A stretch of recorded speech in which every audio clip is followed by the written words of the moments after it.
Hello, and welcome everybody to episode 1 of Second Opinion. This is a Rocket League podcast where hopefully we knock down a few doors, break down some barriers, try to give some more in-depth takes on a lot of the content and comments that you see floating around on YouTube comments and Reddit posts. Tonight I'm going to be joined by a very special guest. None other than ScholarRL, very accomplished coach, very good player, and looks like he's finishing up a game here at the moment, so here shortly, we should be getting him in here. We're also going to be playing some games as well, so yeah. Let's go ahead and jump into some training here real quick while we're waiting for him.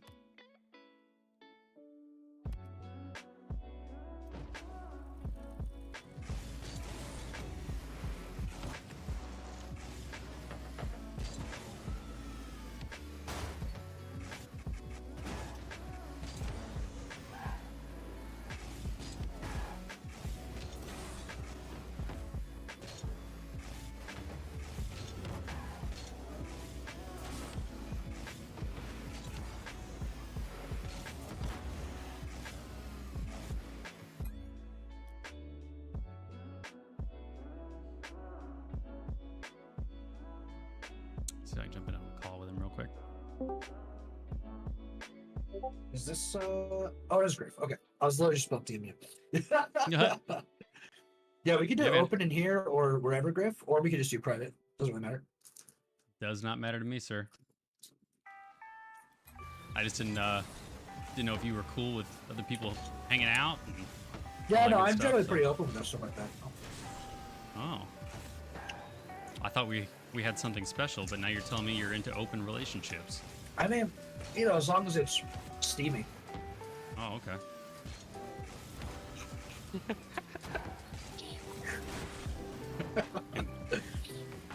Really testing me as a lover on the first date. I guess so. Yeah, you know, it's like gotta make sure we're on the same page here. That's fair. I mean, you know, we're gonna want to get to know somebody. Either way going on, so like, you know, voice versus text, like, I don't really care. Go either way. Right on. Cool.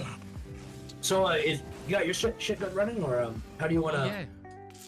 Cool. I am up and live at the moment. There were others. Oh yeah, Benny, you didn't know? Wow. I thought I was your number one. Benny, you're closest. You get first round. You know? Oh hell yeah! See you in a minute. I don't guess we're actually friends in game, are we? Yeah, I guess not. Well, I mean, I'm on an alt right either way, so we might be. Ah. Yeah.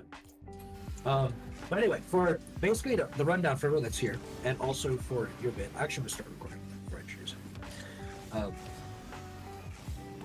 But yeah, so basically for everyone that's kind of here and what's going on, it's like sub-podcast, sub-not-podcast, but basically the entire idea of this is that we go over conversation topics that either irk us or are just like generally kind of like maybe old information in some cases, or misconceptions, or not the most efficient thing to do, but it's like heavily over talked about, or the same idea, just like things that like are just conversation topics that might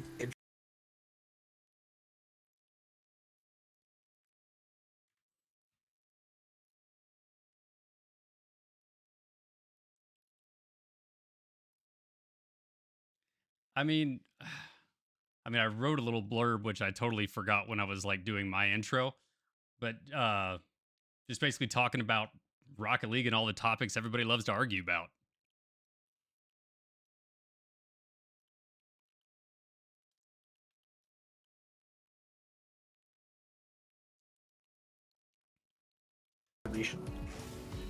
Yeah, or just are straight up like inaccurate. Yeah, that can happen too. 100%. Because I know. Yeah. I was just gonna say, because I know, like, for some of my videos that I did, like, specifically on, I think the speed flip one for sure, I did an insane amount of research. Yeah. And that led me to talking to guys like that have been in the community for a long time. I got to meet Rocket Science, like Halfway Dead. He's a super nice guy. I talked to the creator of the infamous Musty Speed Flip Bacchus mod plugin. Like, it got super deep. Yeah, and like So- to a good degree, like with a lot of like that flip canceling stuff too. Like with it, I hear a lot of times people just say cancel the opposite direction you're going, and I'm like, no, you don't want Yeah, to cancel the air roll, and you can't really, but like you don't want to. Right, because that's not what you're canceling. You're not canceling the diagonal flip. You're canceling the front flip. Yeah, just the front half of it. That's it. The forward back motion. Right. So, I mean, yeah, we're already getting into the weeds on a totally different thing, but yeah. I no, mean, that's just- kind of the subject conversation because we were talking about like just do this one thing kind of thing, or like just like this little bit. But that's either way, it's all related in its own right. for sure. Yeah, I know that we have, I guess you could say, like, talking points, but let's be honest, we're probably gonna hold on to those about as well as a buttered pig whenever we start getting into whatever conversation it is that we're on. Yeah. Let me invite you. Did you? Are you must no? Wait, fine. I have to add you, I guess maybe. Do you know your epic ideas? Yeah, it's Grifflicious. Okay. Same as okay, promise. Yep. Yes. I made it super simple. As good as a buttered pig, yeah, probably. At the same time, it's also like not saying that we like have to stay like super on the topic at hand. At the same time, like in some of these areas, like we might get one topic for quite a while because there's a lot to be said about it. Because it's just like it's just that far out of it. Much like redirects. To a good point of it. It's like why waste your time on redirects if it's not going to be beneficial to you? Well, when you get past a certain area, or if you're playing with a team, redirects are very powerful. There's a lot of yeah. So I guess like today's topic or focus for anyone that's in the chat, and if you have like chat suggestions or things you guys want us to focus on, you can just like type in either of the chats between the two of us. Let's go on Fast Action as well. Are you on Twitch or YouTube? I'm on YouTube. So so grabbing either of the chats from either side of me. If you have any suggestions for things you guys want us to talk about, just say it in the chat. Really no restriction on that to a good degree. But the focus today is basically what's one thing that someone told you that will get you to X rank, but maybe to get you that X rank, or the same idea. What's one thing that you think could get you X rank, and then more or less, or help you improve the most out of like everything in front of you.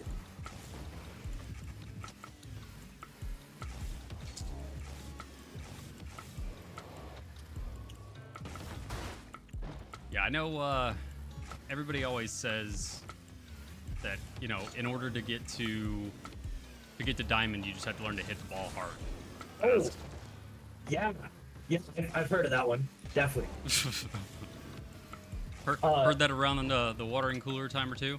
Yeah, no, definitely. Because that's one where it's like, okay, so the benefits you get from that are going to be like speed and focusing on Right. like getting your like, some sort of first touches overall. But I would argue you can get the plat like that. But diamond is a little steep on that one. It like some people probably do, but not because they're hitting the ball extra hard, but because their positioning is really good. Usually that's what I'll see with those players. It's like, and I say this a lot to like players. It's like if you want to get to diamond half the time, you have to be like, you have to start to understand most of the mechanics, but you have to get good at one. If you get good at like one thing or one idea that you're really solid at, you get to diamond just by like executing that one thing consistently all the time. Positioning being an idea in that, shooting being really awesome, not just hitting the ball hard, but placing it right. And at the same time too, card control, ball control, whatever, you can dribble and flip the ball. If you can aerial really well, like fast someone else in diamond, if you can do this variety of things that allow you to succeed in these games where you can just hit one end of the field really well, you'll win most of your games in plat and just go up to diamond pretty quickly, pretty effectively. 100%. Well, and I started telling people, because I noticed the trend. So there are certain things that happen at each rank, and you can start to see with each bit of advice. So I remember when I first got to, I think maybe I was trying to get into diamond, or I was like trying to climb through diamond, and I had a friend of mine that was just like, yeah, you just have to learn how to play fast. So without any additional explanation, play fast was just boost. Be fast. Learn how to play supersonic. Learn how to hit the ball supersonic. Fly supersonic. All that shit. No, 100%, yeah.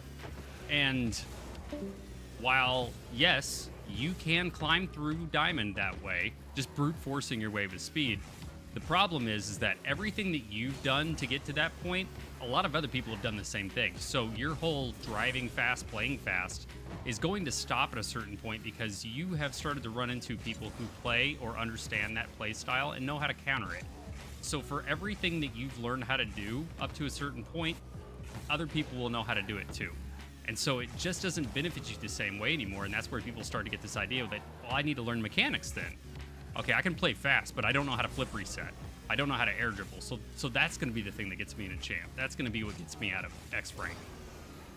But honestly, if you would just practice the things that other people don't think to practice, you'd be amazed how much further you'd go from it. At a quick side tangent, one of the reasons why I picked the topics that I did for the videos that I've made so far, they all center around car control. The idea being that if you can control your car, you can control the ball, and then you can control the game. I mean, I know that sounds really like dumb and simplistic, but I mean, that's the only thing you have control over though is your car. So like it does stem from there for basically everything you do. Right. And so I tell people who are like, hey, how do I get out of plat? Learn recoveries.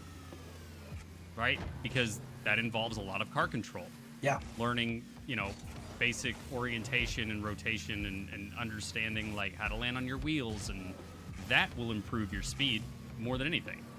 And then instead of just telling people learn how to hit the ball hard to get out of diamond, I've been telling people learn how to place the ball. Learn how to hit it with intention. Don't just hit it. Hit it where you want it to go.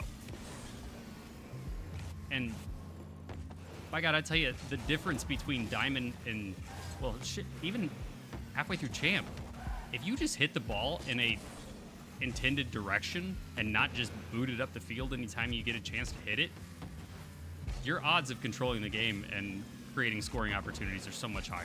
Yeah.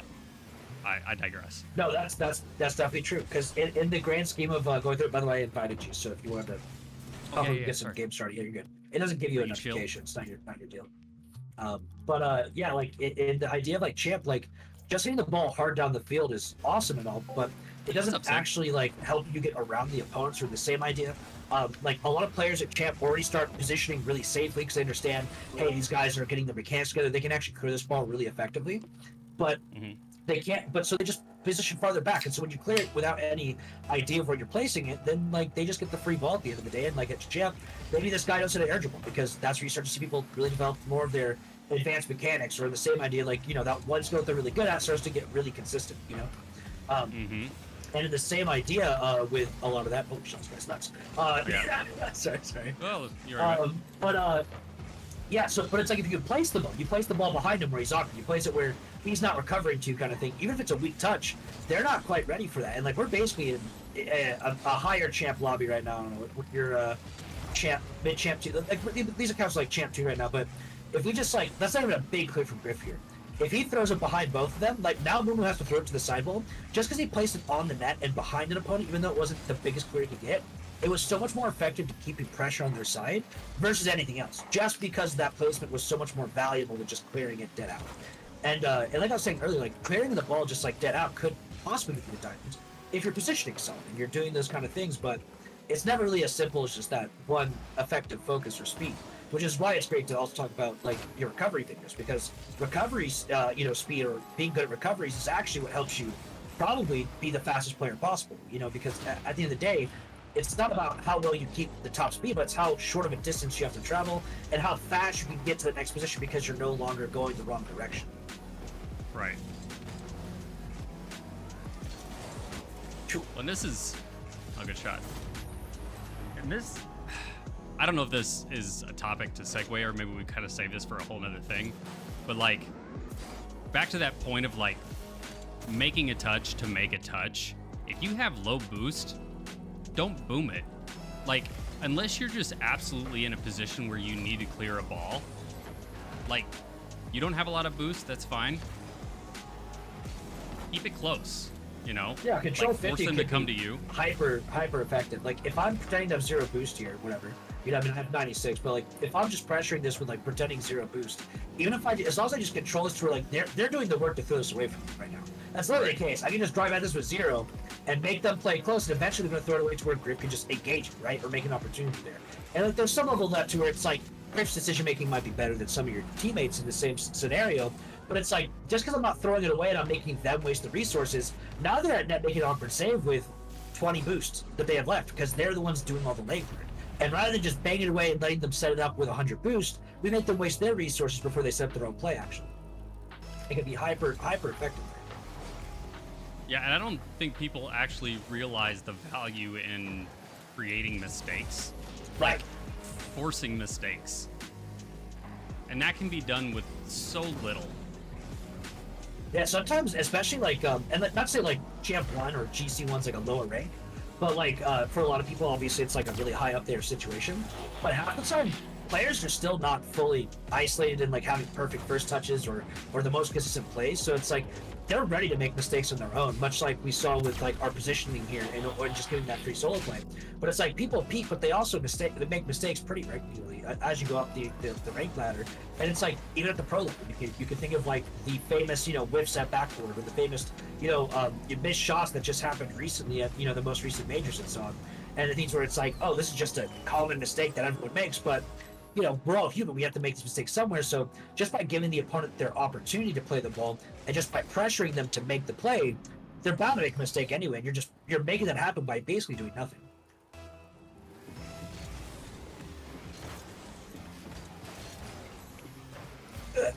Not forget that.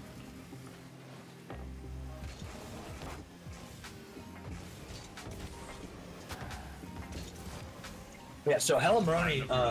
On one of the subjects, so he was saying that a common one that he sees a lot in stuff or that irks him a little bit is like the lack of necessity to get some sort of advanced mechanic while you're ranking up to the higher ranks, and because there's a common push with like a lot of not only content creators but also the community in general saying you don't need advanced mechanics to get to the highest ranks in the game, which is in some cases like you'll find opportunities where that's true, but for a lot of players you're not going to have prime decision making and awareness and great positioning and rotation that would allow you to have just the simple touches but it's in the same sense, like rather than pushing down, I'd argue in that mindset where Homeworld is going with this, where it's like it's really important that you instead focus on increasing your tool belt with the things that you find fun, that you really enjoy doing. So like in the idea of an air dribble, yeah, you don't technically speaking need to know how to air dribble to get to GC or maybe even SSL in some cases, but it'd be a lot easier to get there if you did know how to air dribble, or like a simple flip reset to fake out an opponent to put a shot behind him, even if it's like a weak one. It's like, yeah, you could have just like gone to the ground and played for the catch and hoped you whiffed it, but at the same time, you could get a goal extra a game or more opportunities just by having that opportunity from knowing how to flip reset. And it makes the climb up a lot easier overall. So I think the issue that Helmaroni is having is that it almost like shies away people from learning advanced mechanics or things that would be an advanced like playstyle in a sense, just because it's like quote unquote unnecessary.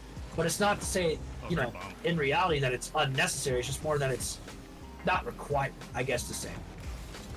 Yeah, no. It's definitely not required, especially if you're trying to reach a certain rank or whatever. Right. I argue that understanding mechanics makes you a better defender. Yes. And so while maybe you can't flip reset, maybe you can't flick, knowing what goes into pulling off those mechanics successfully allows you to recognize what is and is not a threat. Right. Or the same idea, where's the limitation of that? So like flip resets are a great example of this. It's like, there's a lot of freedom in flip resets once you have it, but that setup itself has a lot of openings where it's like if someone just challenges you immediately, now you can't get the flip reset. You have to hit it over to throw away possession pretty much every single time. Or the same idea, if they challenge you early enough to flip reset, no matter how good you are at aiming that flip reset, to get the shot, you're probably putting it off the backboard every single time. You're not going to be able to finish it, And so, it's like just by understanding those mechanics better, you become a better defender, even with basic mechanics, knowing about what you have to do. So that's a lot of times why people rank up really quickly if they swap control schemes or like, go from KBM to controller kind of thing or console to PC. And it's like they already understand, the core mechanics in the game and what the limitations would be for the offensive plays. But all you need to defend is just a simple double jump area, and then being confident to know your boost and out of position. because that's really what most defense is, just making one solid touch to a teammate or one solid touch possession, kind of like this, where it's like, I got the save, all I need to do is get that low 50. Super simple. Well, and I'm going to put Waiting on blast here for a second, although I know he would never see this, but You'll be to that surprised. point of, oh, I did that wrong. That's my bad. Oh, almost. Here you go. His whole, I got to GC by playing on a MIDI keyboard. After you learn the control scheme, you still have the knowledge of how to play the game. Yeah. You know, like, that doesn't just go away because you've handicapped yourself in some way, shape, or form. I mean, not to say that I feel like he's, like, gaslighting his audience with that. No, but it's to show that, like, you don't need the most polished and insane mechanics, I think is really what the point is of that video to some level. But at the same time, it also kind of makes people feel like, oh, well, if he can do it on a MIDI, then I can do it without learning aerials or something, you know? Mm-hmm. And the same idea, kind of like it shows, like, how much is really needed for that. And a great example of, like, what you're saying there is, like, I've only been playing KBM here for, like, a week, you know, 7, 8, 9 days maybe. But a little over a week. And it's like, I just did a bit of an air dribble there. My defense there on my recoveries were, you know, nothing to scoff at for someone that's only been playing KBM for a week now. But it's like, at the end of the day, like, I'm GC2, GC3 average on controller, you know, where I'm grinding the game and so on. And I obviously understand the game at a much higher level than that because I coach people into RCS and so on. But the big idea is, it's like, I have a much better understanding of what I have to do already from KBM, and really all I have to learn is the muscle memory, not even the timings. And the timings themselves are like, you know, that's pretty much most of this game is learning the timing of your shot or your flick or your touch or whatever you're going for. Ooh, holy shit, I almost choked that. That's not that with me. But yeah, that's most of the game. It's literally just learning that first touch, that first opportunity. When do you place your car behind the ball? When do you flip and so on? Because the actual flip to shoot the ball is super simple. It's just a front-back motion or just a front motion, you know, and with the jump in there, you're just boosting with a single jump while you're already heading in the direction.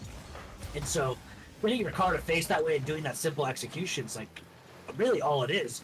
But the timing of it is all that's important, because it's like, if you have a bad timing, now you're hitting the ball to the left, or you're hitting it to the right, or you miss the ball completely, or you like completely, you know, slice the ball like behind you in a sense because you're so early or so late on the overall timing, and it's very little to do actually with the mechanical smoothness. And so yeah, getting GC on a MIDI keyboard, or in my case, getting GC in a week on a KVM, or be able to play in my GC lobbies on my main account on KVM. It's completely doable. It's completely achievable, just because at the end of the day, I know most of how the mechanics work, and I've already done most of the work on a controller. I just have to now build this new muscle memory. Oh, that went off the ceiling. What about? Trying to fuck him up a little bit. Ooh. Even if you never use the mechanics, it makes you the higher mastery of your car's movement capabilities. Oh, 100%. Yeah, there's no wasted practice in a sense in this game, but there's less efficient ways to practice. And so, like, in the idea of, like, you know, learning an advanced mechanic that maybe you'll never use in game, you're right. It is, Marty. It's really about mastering your car control. So, like, let's talk about, like, double flip resets. The opportunity to have to use a double flip reset, like, never happens. You'll get the first one, they'll challenge you, and then during the second one, they'll flip 50 you. And, like, you won't get much out of it. But knowing how to place your car behind the ball so you can get a second one is almost the same placement you do for a flip reset to air drag to musty flick, or flip reset to musty flick, or flip reset just to place it wherever you want on the enemy net, because you have that car control now. You know where it places yourself. And that is that's a big point, or a huge area of car mastery that you were talking about earlier, Griff, where it's like you get so much more just by mastering your car motion, because it helps you then with your shooting or your other mechanics, or really whatever you have to do, your efficiency. Yeah, I mean, are you going to use wall dashes? Oh, Probably not. Yeah. I mean, that's one of those, like, it's a little bit of a vanity mechanic for sure. I would say it's a highly vanity mechanic, but yeah, no, it's definitely a vanity mechanic. At the same time, though, I don't think wall dashes really build up your core car motion. It's really mostly about knowing what buttons to press and then be able to hit the jump button fast enough.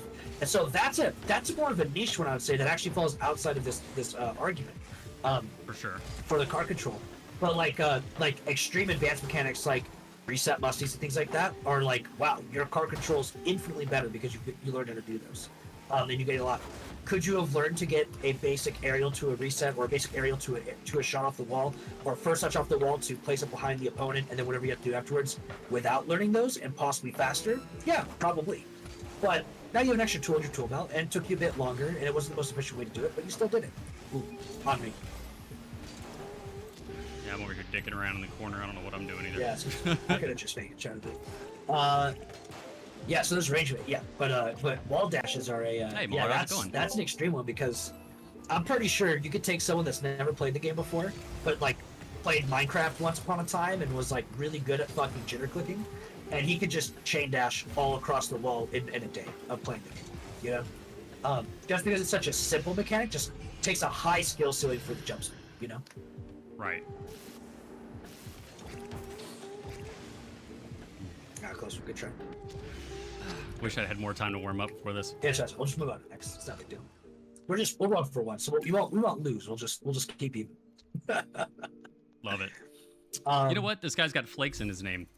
That's another good person that gets brought up a lot when it comes to you don't need mechanics. Yeah, and that argument for sure. The no mechanics, like the king of no mechanics is definitely flakes. I mean, the SSL, or when's the SSL series, no mechanics series, whatever it was. Honestly, great example of poor one's decision making. How powerful learning how to play a game mode is, you know, in a sense. Same thing could happen in threes, which it happens more often in threes when you get SSL low mechanics. But it shows that, like, really, strategy is pretty much the biggest thing in this game, and recovery speed or efficiency, you know. But at the same time, could he have gotten to SSL faster or easier if he allowed himself to use a flip reset or a simple air dribble or more double taps and things like that? 100%. Actually, I think he did double tap though, because that's still pretty simple. I messed it up. I got a sub question here about shooting and grinding and practicing shooting, so I'm gonna hit that real quick. Mikey. Yeah. So your question about shooting overall. Number one thing I always recommend and basically you could use like any shooting pack or practice it in free play, just like every once in a while while doing your ball chasing, just like pick an angle, just try to shoot it.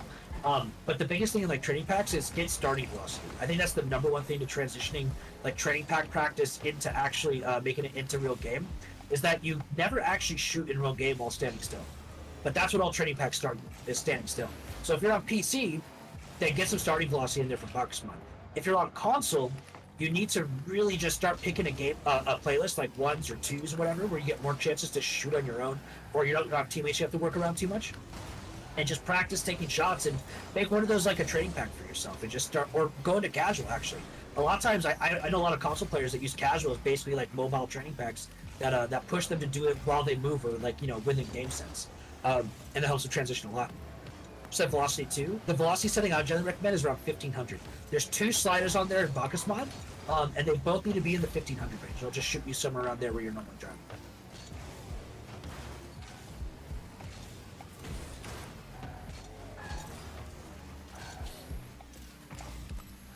No problem, Mikey. Oh my god, I just pinched on net. Oh, me for a second there. Oh, so here's a bit of one that I kind of wanted to talk about, was chasing the ball in free play. So we talked about clearing earlier, which is like almost secondhand to this to a degree, because like half the time when you're in free play, they just say, hey, chase it in as hard as you can. But like, just clear the ball behind, just clear the ball as hard as you can, kind of thing. In free play, the same idea, just chase the ball. If you have no objective when you're chasing the ball, all you're going to practice doing is putting the ball to sidewall and then chasing it to get nothing half the time. You should find that you're also, you know, practicing wasting your boost in those opportunities as well. And it's good to work on your recovery speed and your overall, you know, car control of that. And it's like, it's effective to learn those kind of things or practice those kind of things. But if that's all you ever practice, and like, there's so many times I see pros say this in like their streams, hey, if you want to get really good, just spend more time in free play ball chasing, just ball chasing free play kind of thing. And it's like, well, half the time their ball chasing, what they call ball chasing, still focuses on getting that flip reset and shot on the net, getting that tight angle shot on the net, getting that first touch that leads to an air dribble from this awkward angle that they're aiming for. They're challenging themselves in certain angles of things where they're trying to learn a new technique or a new timing on something that they don't talk about. They just do because it's subconsciously. They've already been doing that the entire time they played the game. It's like so second nature to them, they don't think about how much focus they really put into it. Or the same idea, maybe it's not how much focus they put into it, but they're subconsciously without focus, just like, hey, I'm just going to go for this double flip reset here all of a sudden, or I'm going to go for this extreme ball control that's really hard to read in game that I know I struggle with, or the same idea, I know I struggle to defend. Right. Hell, I even think Justin uses unlimited flips. Yeah. Like I've watched him do free play a few times, and I'm like, there's no way he doesn't flip right now. yeah. And honestly, every time I see pros or like semi-pros who are not using unlimited flips for free play, I'm like, God, you know, there's gonna be probably one moment somewhere in this week of their scrims where they're in like some solo play, and they try to flip in a ball that they can't flip for, and then they just end up giving up on the shot altogether because they forgot that they didn't have unlimited flips. You know, Oh, no. like it's like completely out of their like mind. And, like they don't transfer unlimited flips wherever they go because it's just muscle memory now. But at the same time, like, I understand the application of it, because like it is a great training tool for practicing like pre-flips and air flips and stuff like that. yeah, But yeah, to your point, like the same way with training with unlimited boost, if you're constantly playing the game with these sorts of like training wheels, you're never going to actually be pushing yourself and learn what you should or shouldn't be doing. or you can, but it takes a lot of self-control is the biggest thing. Like playing with unlimited That's true. boost, you know, it's like if you're doing a routine in free play where you have to grab the same side boost every single time in the rotation, you might finish the play and go back to the routine within 8 seconds, which happens. I mean, I do it all the time basically. And then that boost didn't spawn for you, so now you don't have enough boost to do the routine, so you have to slow it down. That's not ideal. You want to be able to do it at full speed because that's what you're practicing. You're practicing challenging yourself basic-wise as well. And so doing that with unlimited boost can help a lot, but you have to understand, I don't have unlimited boost to hold down and tape down the boost button the whole time. I have unlimited boost so I can do this routine without stopping, you know, and I can just practice the repetition. And so a lot of times when people are doing free play unlimited boost, they forget to work on their boost lines and work on their pad lines or collect that side boost before they go for that finishing solo play or that shot when they're setting up off the sidewall. So they go up the sidewall 30 boost thinking that they can, you know, go for a solo play, but they forgot to grab the full boost that they just drove by. And so it completely throws off their expectation of what's capable of the game.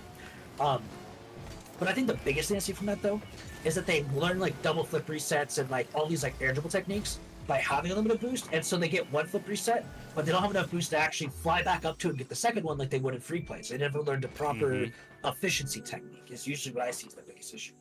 But the unlimited flip ones, the only time that I ever see that be like super, effective in their training is like learning flip resets, where it's like you're learning the touch and like, yeah, you're getting the touch like 50% of the time, but you haven't quite mastered it yet.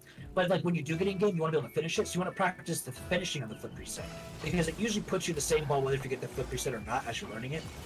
And so you want to practice getting your nose in the right direction and the pull through, but still be able to practice the accuracy of the shot too. That's usually when I'm like, all right, yeah, these flip reset things or the unlimited flip resets is pretty important for that second half of practice in that same idea. Oh man, he wanted me.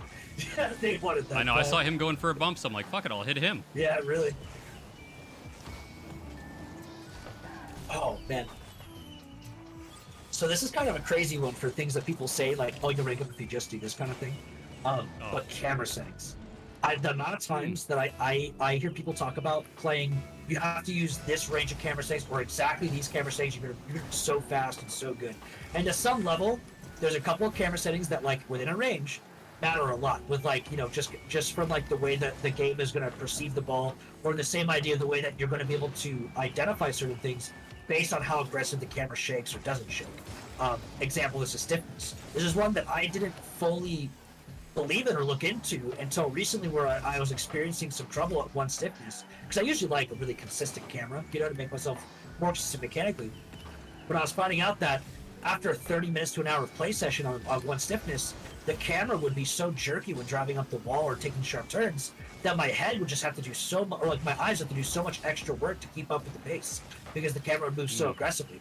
But at 0.5, 0.6, 0.7 stiffness, you know, the camera just slides around a lot slower, and it's not so aggressive on my eyes or the way that I have to perceive the game, to where I can do a much longer game session without getting exhausted, basically, without feeling like I can't look at the game anymore and have my head hurt, you know?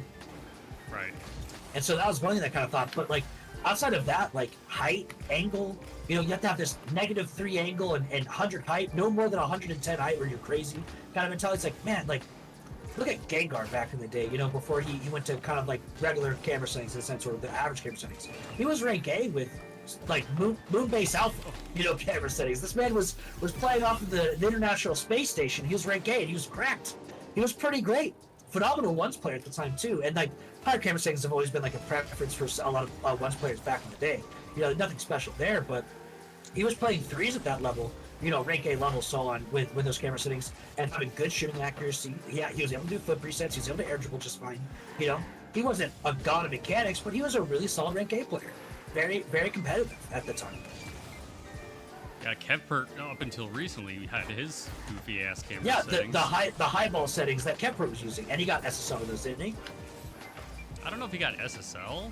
He was at least GC3, I know that. Yeah. I mean, he wasn't a schlub by any means. Yeah, wasn't a schlub. I mean, he was very positioning focused, not the most mechanical player. But I don't think he's ever been the most mechanical player, to be honest, you know? I'm pretty sure he's always been kind of just a high decision-making, basic shots, basic positioning kind of player. Fundamentals, Yeah. I would say. The man has the soundest fundamentals. Definitely. Or at least that's what he trains. Right. And, like, his camera settings definitely catered into that to a good margin because it like, I'm not gonna lie, like having a high camera setting like that's a little off, you know, off cuff or a little different than a lot of other players. It does make it harder to identify where your car is on the ball sometimes, especially when you're learning things, you know? And it can make it harder for you to learn things like air dribbling. But for a long time in the past, I ran a 140 height, -5 angle, but I was a lot closer in distance than what Kepler was. I was running like a 260, 270 distance, you know, kind of thing. And that was like, wow, I can air dribble just fine. If anything, it makes the game easier for me to identify the air dribble because I can physically see the ball above my car, so I know better where I'm placed from front to back rather than left to right, or you know, in that same idea. While having a camera setting that's more behind the ball makes it easier to see the left to right rather than the front to back. And so there's benefits of both sides of it, and like this is something I've told players for a long time, but like, you know, you could copy like let's say typical camera settings, and yes, Simple goes very far these camera settings, and there's theoretically speaking for him no real problems with those camera settings. If anything, they're probably the perfect camera settings for a Simple. But maybe you don't identify that front to back motion as easily as he does, or you identify left to right motion better than he does, and you want to see that front to back better. Just because Typical does it doesn't mean it's best for you. And a lot of players, even in pro scene especially, all kind of cater around the same area. And there's going to be like the argument of, statistically speaking, you know, I mean, this is the average going to be for a reason, and we don't know that reason, but it's there. And I think that's going to be true for some settings like stiffness, for instance, like I was saying earlier. But height and angle, I honestly think that for a lot of people, there's going to be a lot of people catering towards -5 angle on height that will do better than if they had the -3 angle 110 height or 100 height instead. Right. You know, that makes me think of a really good point about sitting here doing a speed flip, you know, on these kickoffs, and how something like a speed flip is a really great example of a mechanic that, while on the surface you're like, oh yeah, learn speed flips and you're gonna win kickoffs. Yeah. Not necessarily true. Yeah, because there's a higher skill ceiling for them. Like, it's the speed flip itself to execute around the field, not that hard. I mean, like, it's going to take some level of practicing your angle on your joystick and getting that down. But once you do it, if it's just about rotating back to net, like in this instance right here for myself, super not hard to do. You know, it doesn't really matter about my accuracy. I just have to get 1 or 2 pads. I get full boosted anyway when I get back. There's not a whole lot of danger there overall without a speed flip. But a kickoff, it's about accuracy. You have to be hyper accurate to where you land so you can get the best effective touch on that ball. And the speed flip makes it a lot harder to get that touch, like significantly harder, to the point where it's like you're going to have to practice kickoffs for probably 5 times the normal amount of time to learn any other kickoff, arguably speaking. And not just that, you have to understand how to 50, how to read your opponents on the other side of the ball. True. And so I wanted to kind of like touch on this idea that if you learn this mechanic, right, that's going to be the thing that ranks you up. But I feel like in a lot of cases, even in most cases in a lot of these mechanics, just knowing how to do it doesn't give you all of the information to make you successful. Yeah, definitely. No, and that's kind of like the huge mentality with this conversation in general, is that if you do this one thing, you'll reach whatever you're going for. The Rocket League in general, most esports, or really all esports, and all things you do in life, are never that simple. Everything you do is going to be a wide variety of skills and assets to reach a certain goal, not just, hey, do this one thing properly and you'll get to where you want. And a great area where people get stuck in that speed flip mentality is ones. They'll be learning ones, be like, oh, my kickoffs always lose, and I don't know what's wrong. Well, 2s and 3s, you don't have to win the kickoff. If anything, half the time you lose it on purpose. Like, just to put it in perspective, right? But in ones, you have no one to lose it to, so you have to win the kickoff. And if you never practice that, then you don't understand it. But then people hear, oh, everyone's speed flip kickoffs in the top ranks, in SSL and everything. Everyone's speed flip kickoffs, even in GC3 and GC2 and so on. And that's like, it's just what everyone does up there, so it's going to be the best way to do it. Meanwhile, when I was at my highest in ones, I couldn't speed flip kickoff. I was 1345 or 1340 at one point, and I just did a front flip kickoff, or even just pretty much a front flip kickoff because I want to conserve my boost. So I had to, in a sense. Or I would do like a diagonal flip, technically speaking, to have a bit different angle of change when I'm going. But I never really speed flipped. I never need to. But I would have like 19 boosts at the end, and I would play for the rebound after the kickoff because I just played for a dunk basically, or played for a read on where they're going. In the same idea. Mm-hmm. And so I maximized my 50 potential, I maximized my reading potential, and I was able to get pretty close to SSL. The rest of it was really field play because I'll just say it, like, it's not that I was losing kickoffs. I wasn't losing games because I lost 3 out of my 4 kickoffs kind of thing. I maybe lost 1 out of 5 games, 1 kickoff out of 5 games. Most of the time, it was a pretty even trade on the kickoff, to be honest, where like I just made a bad decision somewhere in field play because at the time, like, I wasn't that good mechanically, and I'm still not. That's just where it is. How important do you think it is to play with someone to rank up? Ooh. Because I have mixed feelings on this. So, like, can you consistently rank up with a partner? Yes, but do you need one? Right. So when you say important, I think importance lies on how fast somebody wants to rank up, for instance. So like, if you just want to get, let's say like my goal right today is like, because I'm like GC1 average and KBM, right? Overall, let's say my goal is to get GC2 by the end of this week, kind of thing, right? Mm-hmm. If I wanted to get there as fast as possible, I could play with someone GC1, GC2 level, do a set rotation, make it really consistent. We'll probably get there by the end of the week, just because we'll out-rotate in a sense. But if my goal is just to get GC2, when I'm ready for GC2, when I'm capable of doing it, whenever I'm capable of doing it, there's no need for me to play with a teammate at the end of the day. Like half my teammates are not going to play well with me, half of them will. You know what I mean? Or maybe 70% of them will play well with me, and 30% won't. And like, that's just a part of stats in general, but all I have to do is just play better than the average player at GC1, and I'll reach to GC2 because I'll be playing at the average of GC2 at that point. It'll just take more games on average. Not to say that it'll always take more games. Maybe I'm just better on some days and I'll just win every game no matter who I'm playing with. But to a good degree, it'll just take more games on average because that's what matters. That's what happens. Mm-hmm. Wait, I want to say it's absolutely necessary. It's not needed, but it definitely, like, there's a lot of factors that make it to where it might be more preferred. Or sure. Especially preferred, like, you might tilt when you play with randoms because you don't know what they're doing, and they don't come to you because they no one comes to this game. We can literally go. No. We have a working voice chat system, which works great. It's a great voice chat system, but like no one uses it because no one wants to talk to their teammates in game. And I don't blame them. There's a lot of toxic people in esports. I don't want to say just Rocket League because I haven't played a single esport in my entire life or so it wasn't toxic. Yeah, I mean, I think that's just the nature of competition. I'm trying to rank, right?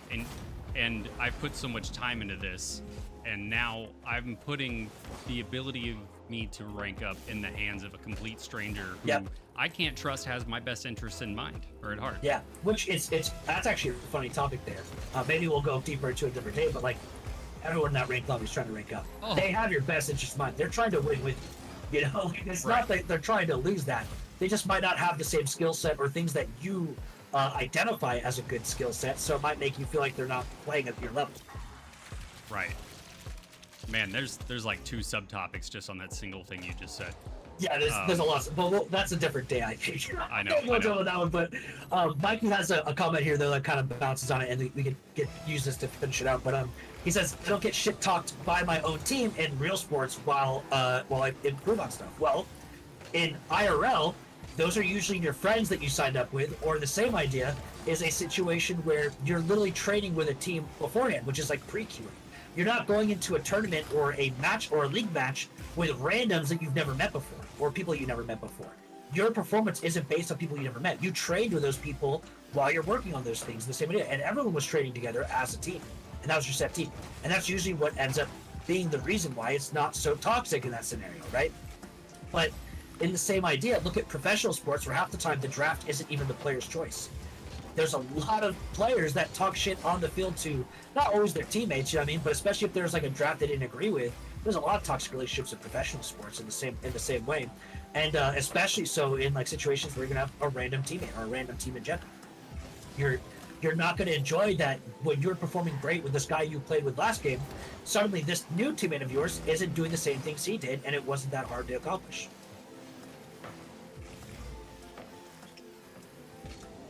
Yeah, it's very easy to have a super jaded approach that, you know, I'm X rank and I can do X mechanics, so you should be able to do the same. Yeah. And if you can't, you're worse than me or you're bad. Yeah, that's a common one because people get stuck in the mindset of, you know, we're the same rank, we should be able to do the same. And that also helps them get into the mindset of, oh, I can do this and you can't, so I should be a rank above you. I should be up here instead, and you're holding me back. Mm-hmm. You know, and it trickles down to that mindset. But a rank is a collection of mechanics. It's an average of all your skills put together, not just the peak of one of your skills. Because if it was the peak of one of my skills, I'd be an all-CS based on my decision making. Let's be honest. Like, that's just how it is. But because it's an average of my aerials, my speed, my game sense, and all these other things, you know, I have no chance. I have no chance at the current me. Yeah, and there's not one mechanic or one trick that is weighted. Like, if you're talking about, like, the average, right? Like, your rank is an aggregate of your overall skill at the game. Right. You know, you can have, let's say, like, let's look at stat points like a Tony Hawk Pro Skater player. You know, if, say your aerials are at a 10 out of 10, but your decision making is a 3 out of 10, well, you're just going to give up goals more often than not. Yeah. Ah, shit. No, you'll give up more goals often than not. And on top of that, like, in the same idea, your ground skill, like your catches and your basic shooting, also may not be that high. If you have a team that works really good at passing midfield, but not forcing you a free aerial or a free solo play, you might miss a lot of open nets as well that normally you wouldn't miss because they're usually higher there.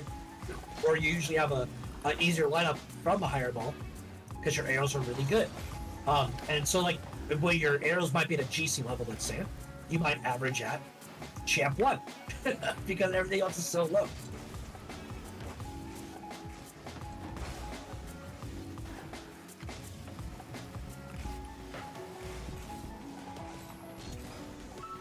This topic was going from...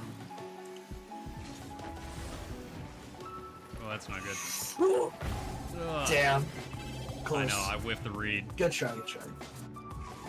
Sorry, we're still like 1-1 or something like that, you know? What rule I mean? I don't remember what this account was at. We're fine. Close enough. It's solid where that is. Bouncing on this a little bit. Arrow. This is one that is like, so we could talk all day about some mechanics that some people find overzealous and things. Like, some people say redirects are going to be overzealous and so on, or overutilized, or there's no need to train redirects until you're pro or whatever. Or maybe they say never. But in the same idea, I think air rolls are something that people like over push as like a mechanic to learn, and half the time it just makes the player slower, especially in the air. It's like, yeah, you have great car control, but because you only have so much boost, the air roll doesn't actually help you in certain scenarios. And so one thing that I've been pushing myself to kind of like show with a lot of like learning your car control and like in the same idea of learning these like muscle memories, I haven't been practicing rings with air roll whatsoever. I've only been using rings with I mean, yeah, sure, I'll do air roll left or right for like one tornado spin slightly, but I'm not holding tornado spin the whole time. And I'm going to see how effective that can be for me. But I've said for a while now, after kind of like experiencing, you know, how tornado spins myself a controller and seeing it with players and so on, and just like the general consensus being, you know, just air roll everything and just like become super good at tornado spinning everything, that half the time they get stuck in Champ 3 because they're just not fast off the air because they're tornado spinning too much in the air, and they're running out of boost, or they're too slow there.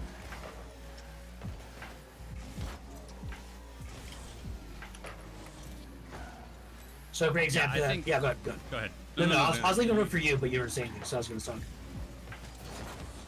I was just gonna say, like, to the point of air roll, I made that mistake. Yeah. I am now currently in the process of unlearning literal hours, days of bad habits. Hundreds of hours. like not like a quick little couple of bits. Like a lot of us that were working on air rolls back in the day, because like we didn't know if it was going to be bad in the long run or not, but like muscle memory is something that we all underestimated to a good degree. And like I had to unlearn it a couple of weeks ago, basically, because I noticed that it was just making me slower in general when rewatching my own replays versus like RLCS pros and so on.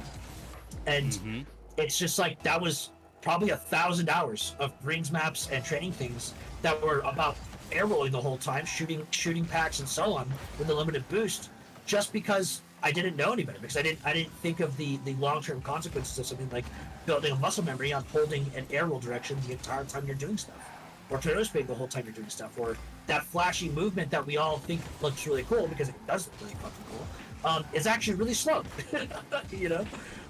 Right. Yeah, and that's a process that I had to get a lot of players to learn out of, especially if they wanted to get that step into GC in some cases, or sometimes GC3 versus GC2. You know, it's that final step for a lot of players sometimes that's just like, you're getting dusted in the air here, not because you're jumping late, not because your double jump itself is bad, but because the line you take is spinning around in a circle and slowing down your vertical momentum.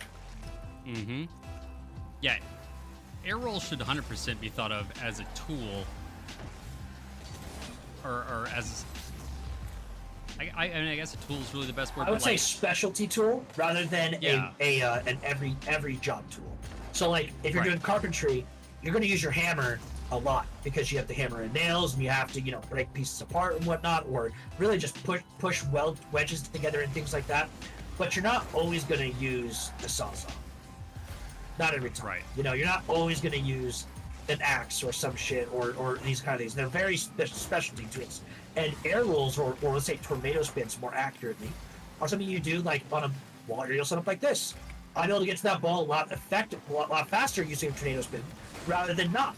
But I'm not doing the full circle. I'm just doing a quarter tornado spin or half a tornado spin to get my nose to that ball as quick as possible, so I'm following up as efficiently as possible.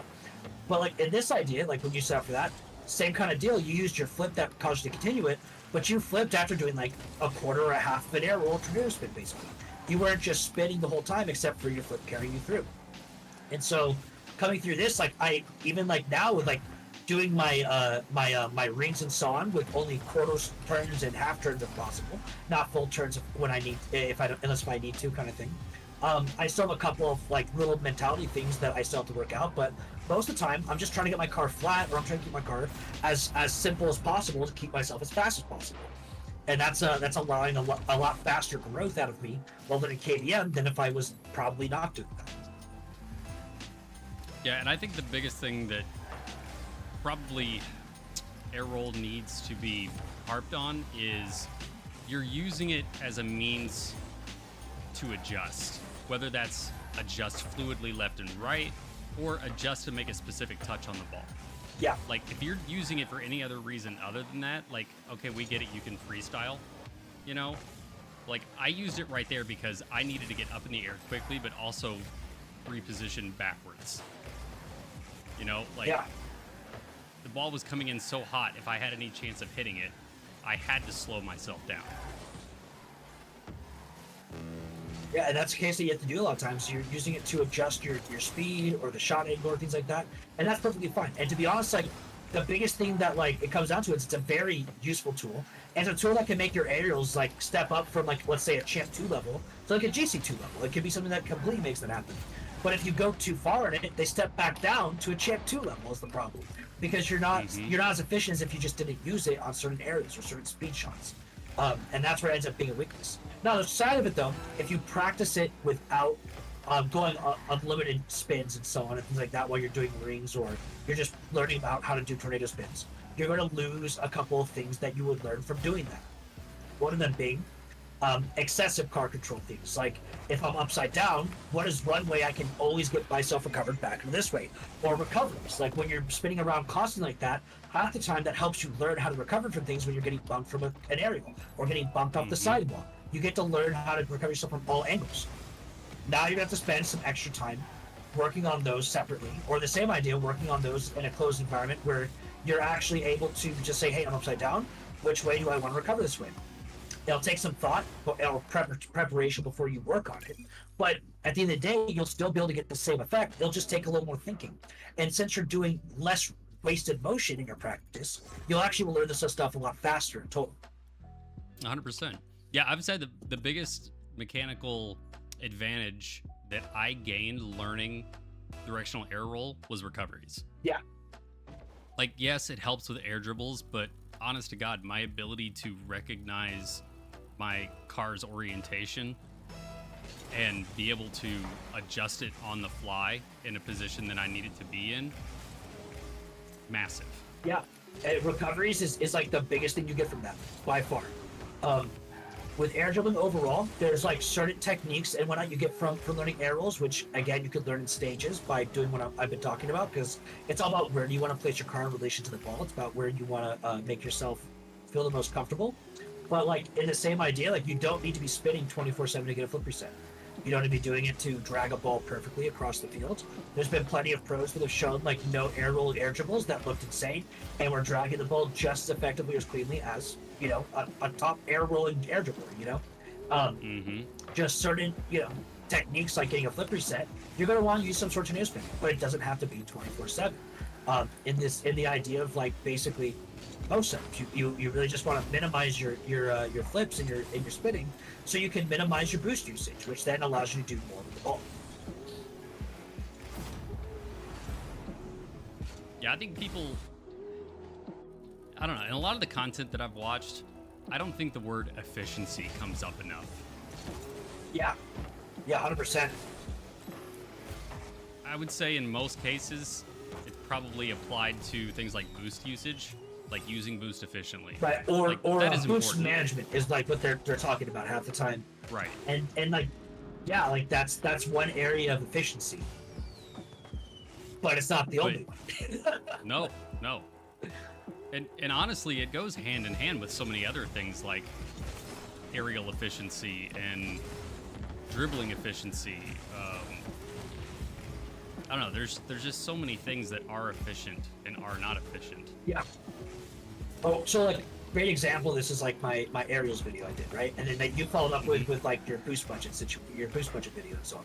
Yeah. Where it's like, yeah, like if you have an inefficient aerial, you'll still get up to the ball and you'll still get your shot, but like knowing how to properly move your car so you can use the minimal amount of boost could allow you to get certain double taps you don't normally get, or, you know, ground to air dribble flip resets and things that you don't normally get, or in the same idea, just being able to get to the ball faster than anyone else because you're more efficient, so therefore you're faster, and that leads into a lot of those opportunities.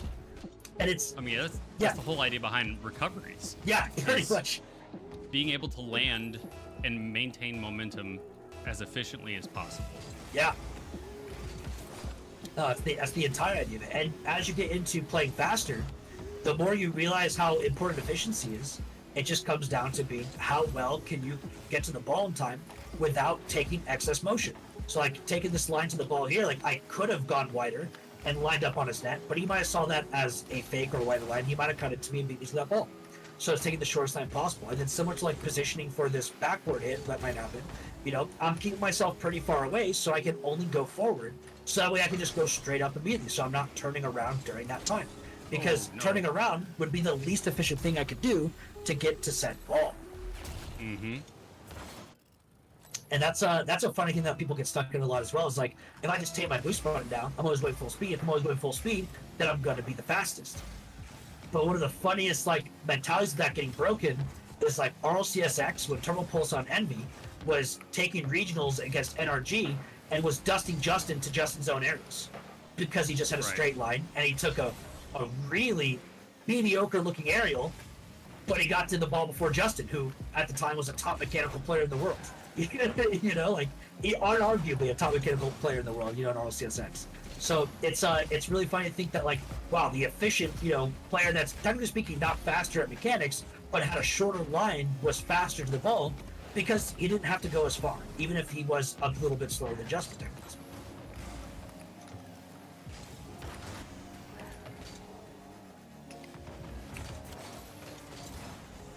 I don't think that guy was ready for me to land on top of him. Yeah, it made me panic a little bit too because I had to land on the ball because I misread it. Faking efficiency? Oh, let me tell you about faking efficiency, all right? What you do is you fake before you even try to challenge the ball, so they hit it into your car like that. You fake before you even look at that ball, basically. If you're, the craziest thing that, like, when I teach fakes in this game, because, like, speaking of efficiency in this case, is that just by showing up to the zone that they're trying to play to, they already think you're going to dive it. Because if they don't think you're going to dive it, they're going to wait and they're going to do nothing, and then you might be able to get a free ball for them anyway. So out of fear of getting the ball hit over them for free, they're going to panic and throw themselves at that ball by default. So just by showing up here, even though I'm not facing it, he's already popping this up and making it harder for himself, and that just allowed me to fake that into a challenge. And because I was really efficient by faking before he went for the touch, and I was already facing away before he went for the touch, I was a lot faster into getting to that cut than he was at recovering his initial touch.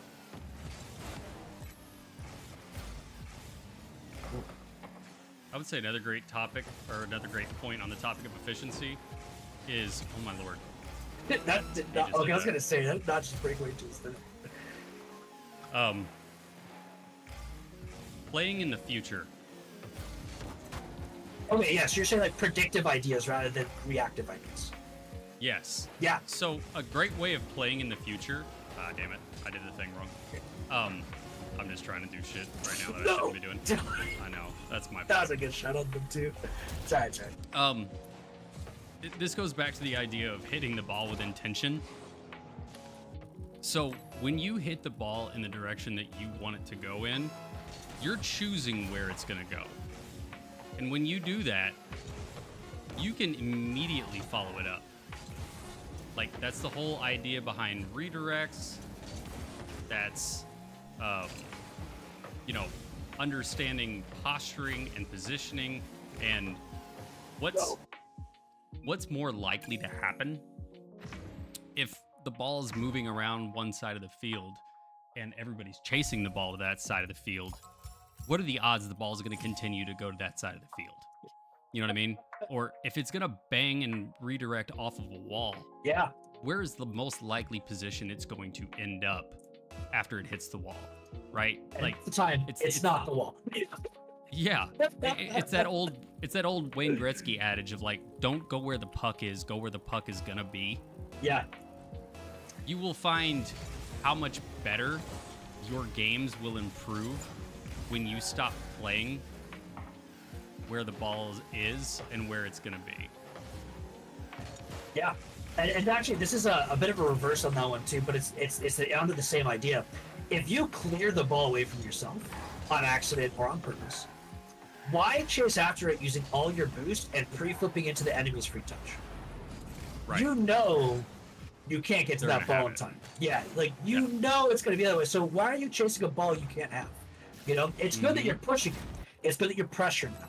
But like I was saying earlier, you just got to show up in the zone. You don't have to actually aggressively challenge them. Like Griff here, if Riku had a better possession on that, the Griff could have just faked it by not showing up, but by being in the zone, and they would have thrown that away, basically. They would have just said, hey, I can't do anything with this, right?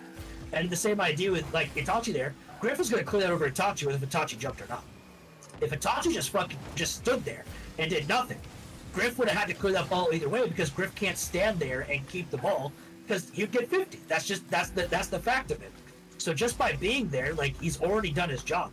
And actually, the opponent just did it perfectly. Riku literally stared me down and then pre-turned away as I was going for my reset touch off the ceiling. And I was trying to hit it over, assuming that he was going to jump at me. Whether if Riku jumps or not doesn't matter. I have to assume he jumps, because if he doesn't, then I'm giving up a free ball either way. So I have to assume he jumps and play it over. What a duck! Holy Riku, massive! I tried to set you up because I had like 5 boosts. I'm like, I'll play it high. I tried to pop. I'm just not him on KBO. I'm not gonna lie. I'm just not him. If Riku didn't duck me though, I could have had something there. I just was too slow. But yeah, for a lot of this, so yeah, predictability and everything. So it's like, as I'm playing this, it's like, Itachi is going to try to play for some sort of touch there, and if he doesn't, it's still a free ball for me. Or like here, I can't shoot this, or I can't do much of this, so I have to let Riku have it. But as long as I'm playing passively to start, I can be aggressive where I want to be and get an interception like that once I identify the opportunity. But like, if I play too aggressive, like as if I'm going to get a ball that somehow wasn't in my possession, but someone going to somehow get it. Like, just imagining that I can somehow beat the impossible, physics engine of this game, that doesn't exist kind of thing, then I'll end up overcommitting, and that's how they'll get it around me for free. Ooh. Kind of like this, though. I actually did it right here, basically. Literally what I was supposed to do. I came in too aggressive, knowing that he had a catch, and I turned away after his catch, so I wasn't able to engage when he went to the sidewall. If I engaged him during that sidewall push, I could have guaranteed he couldn't put it on my net there, and that would have been a much better force. What happens when you talk and you play? You forget nicknames. Oh man. Good try. No, that was a bad try. I had too much momentum going into this, and I knew where he was going to go, like based on that pop right there, and I just hey, I sort of anticipated him going faster. It was a good try. You were at net, all right? You didn't like go to side boost. You're at net. It was a good try. Oh no. Oh, that's my bad. Yeah, the cheat was a little aggressive. I know. Well, I saw him coming, and I was like, I thought I could dunk him. I feel it. Yeah. But instead, we just like made out. Yeah, we aligned. Over to we held hands. The side boost. Yeah. Let's throw together. Yeah, we went for a frolic. Is it Alan? I think. Yeah. In your chat. I basically am a lower tier RLCS coach that's coached in teams like Gentlemen and Absolute Beverage in previous seasons, and worked with things like that. Or like Ayers is really popular right now. I've worked with Ayers since he was 1600 MMR as a one-on-one coach situation, and I basically do YouTube videos and like Twitch streams myself, and that's basically where I'm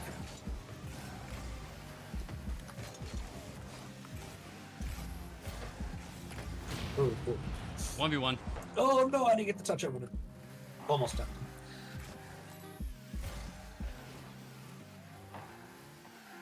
I'm kind of out of like core topics that we were going to talk about here. I don't even know how long this is going on for. Let's see. An hour and 20 minutes. Oh, we're like on the money for what we were looking for. Yeah. Good. Oh man. Just do this one thing. Has anyone ever been told just do this one thing, and then you did it, and then you didn't rank up as much as you thought you would, or you didn't rank up at all? Yeah. What? Let us know, chat. What's some of the advice that you guys got that was like, just do this? Share your grinding gears.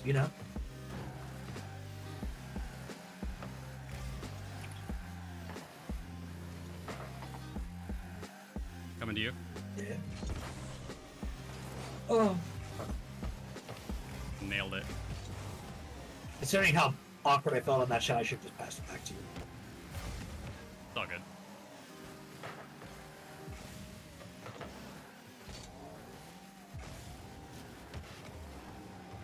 Big. Oh. Big. Just do this has worked for you, Russ? Really, Alan? So every time you just fixed one thing, trolling. you just ranked up fucking 3 ranks straight to SSL? Hard troll. Get out of here, Alan. Playstyle keeps changing after I keep thinking I found this one thing to play up to rank up. Yeah, and honestly, like this is a funny thing, Beastbone, where it's like I'll go through like a swing as well where I'm like, oh man, I can't believe I wasn't doing this before. I feel really confident, and I'll see other players as well. Like sometimes players will like literally get told just do this one thing, and they'll cater all of their improvement to that one thing they had to do. But half the time they're improving because they're just playing the game and doing everything, and they're just improving from putting in hours rather than just doing that one thing, which is a pretty minor improvement. And a great example of that has always been like just wave dash, you know what I mean, or half flips, you know what I mean. Oh, I just started half flipping and I started winning these games. It's like, well, your hours also went from 20 every past 2 weeks to 50 every past 2 weeks. So of course you're gonna rank up faster. You put in double the hours you're doing before. You know, like yeah, you just put in more hours. And so like a huge area of this is literally just like your mentality or your motivation to play the game. And it's not to say that like, you know, you shouldn't feel excited when someone teaches you like a new mechanic or something like that. Like, if anything, I've always said this as in the past song, if you have a placebo that you really like, that like makes you play the game more, and you feel like you play better, and it keeps you motivated, do that. Just do that one thing. Why not be more motivated? Why not put in more hours? Because at the end of the day, even if you think it ranked you up and it really didn't, just putting in those extra hours helps so much. It gives you that extra time and practice you need to do anything better in this game. You're going to rank up naturally just by putting in more time until you hit a big wall. So there's something, I've never really coined a term for it. I guess this is the best I can think of. I'm gonna share it with an anecdote and then assimilate it to Rocket League here. So once upon a time, my parents and I, we sort of built a house. Like, we did all this stuff on the inside. And so anytime we had a new project, it involved my dad going to the hardware store and buying a new tool. Yeah. And in any case where the use of that tool could be justified, that new tool was brought out. And I would say that more than likely what's ended up happening with a lot of these mechanics, we talked about mechanics as tools, Yeah. is that people try to find reasons to justify using these tools when honestly they shouldn't. Do And you so need I'd a be willing to bet, blowtorch to start a fire, or do you just need a lighter? You know? right. And I think probably what ends up happening is like, you know, air roll being one of the best examples. Hey, I learned how to control my car with directional air roll. I should use it for every aerial. I should use it for every dribble. I should use it for every challenge. You know, speed flips, another great thing of like, you shouldn't be using speed flips just to use them. If they make sense, sure. Okay, quickest example of this is literally speed flips and flipping, as well as like the air roll thing, but like speed and flipping. If you're a third man and the enemy has a free ball downfield, like they have possession, should you speed flip to get momentum to push that challenge? No, you shouldn't. Yeah, you're getting momentum, you're getting speed, but you're also wasting your recovery. You have control of your car before you flip. You have control of your car for a lot of things overall. But the second you flip, you lose that control of your car. So if the opponent shoots that, or starts driving to the left of the ball, and you speed flipped up to the right, you just wasted that motion, or he just played the ball around you without doing anything. And so like half the time people are using speed flips to move around the field, which is efficient for getting speed, but it's not efficient for making choices. No.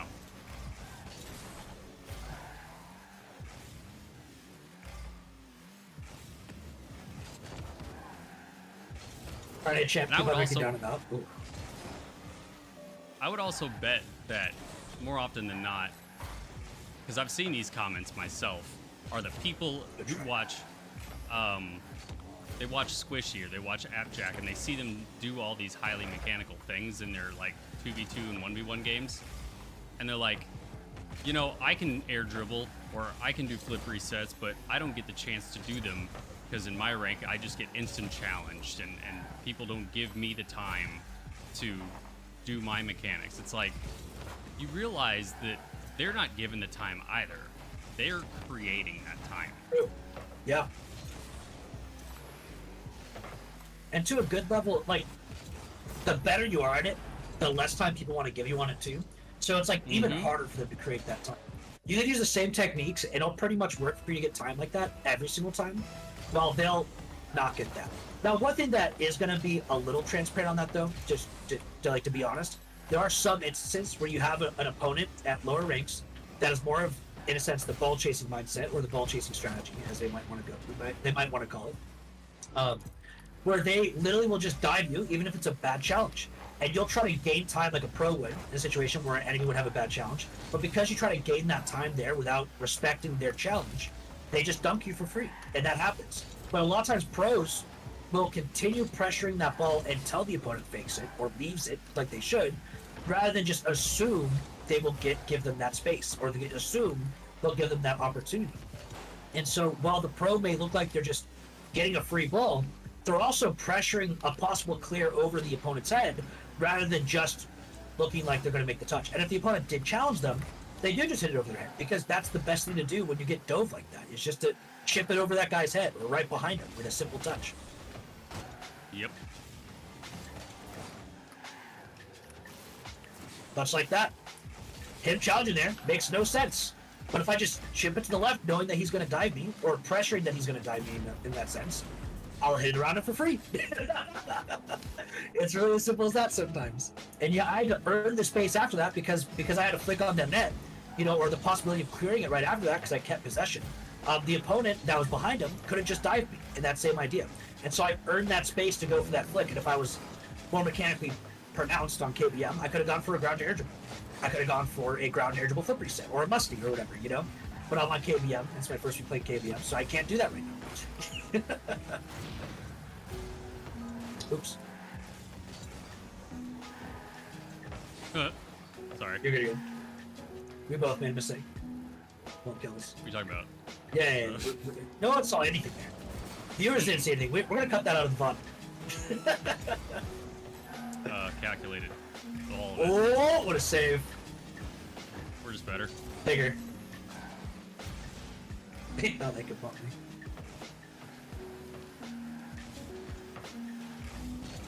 Yeah, and the side of it as well, some cases too, in that conversation we were talking about earlier, your teammates at higher ranks, will be better at buying you time, or they'll know about how to buy you time, things like that.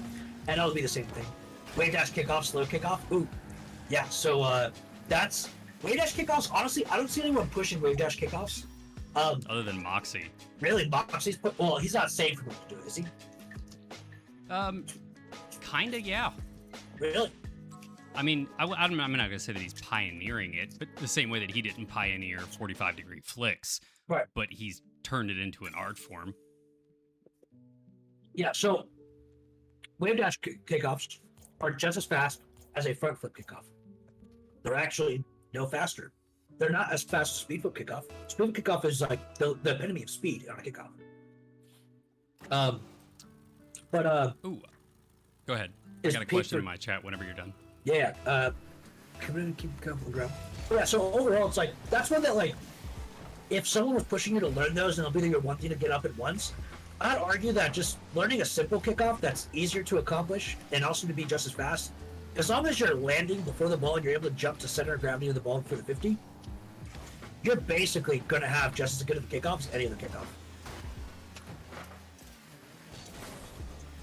Go ahead and read your question. So, question I got was from Etan.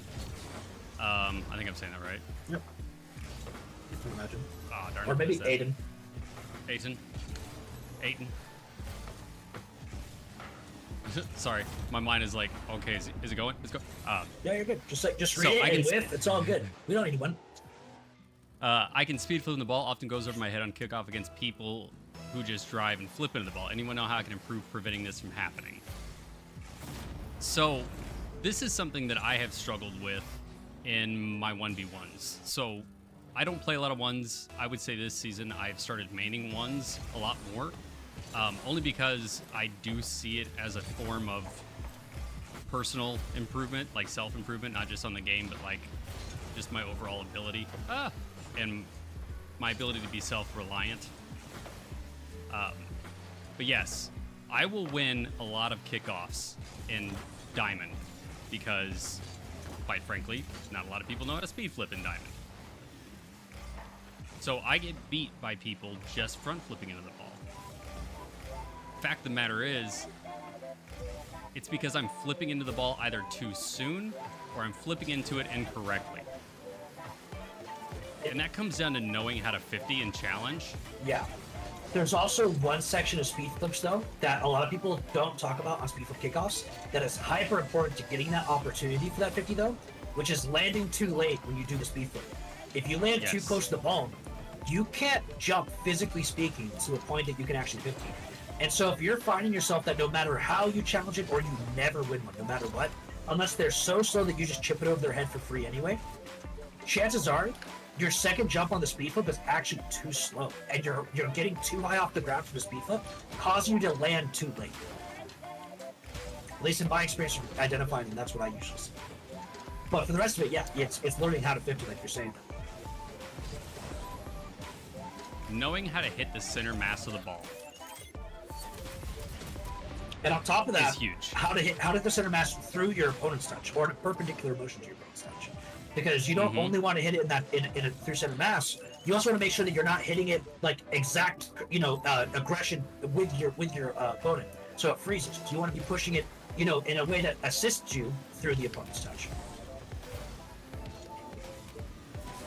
Oh damn it! I did that wrong. Sorry. My fault. Those are tough. Oh, like that. That was a tough touch to make. Not an easy one that I messed up.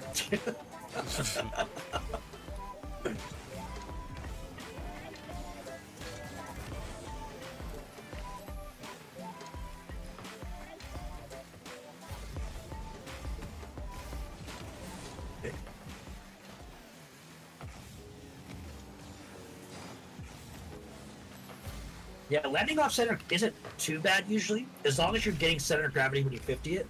I'd say the biggest thing though is being able to actually adjust and jump your angle as you're landing, kind of thing. Or ideally, you shouldn't have to adjust the angle too much. You need to be able to jump early enough so you can actually get to the center of the ball. Yeah, I was actually coaching a friend of mine today on his speed flips because he was like, you know what, I'm working from home today. I'm gonna try to work on them. Yeah. And going through all of the basics of it, the thing that I noticed right away was, bro, you're flipping super late. Yeah. I'm like, how are you anticipating landing and carrying that speed flip through if you're landing the same time you're making contact on the ball? Yeah. And at really low ranks, you'll find that speed flip kickoff still works because you're just getting a free chip over the opponents who are just slower and can't flip at the ball yet. But Right. for anyone that can just do a single flip at the ball as they get in there, to do a flip kickoff or a prehistoric, fast kickoff. So here's a good example. So I got the diagonal kickoff. I want to go almost immediately, so that way I've got time to line up, see where they're lined up, and then decide where I'm going to hit the ball. Yeah. I think for jump timing, I think the kickoff, the Musty plugin, for the Musty training pack, I think that plugin there works so well for that. It pretty much gives you almost the ideal jump time every single time. Just because you're basically landing as soon as possible because you're getting the fast acceleration possible. And it's just sometimes you have to jump a little bit later than that or a little bit earlier to get a more comfortable, or you have more time to, so you don't need to go that early. But ideally, you just want to accelerate as fast as possible. So you want that prime jump time that he's giving you in that plugin. It's a lot earlier than some people recognize too. Yeah.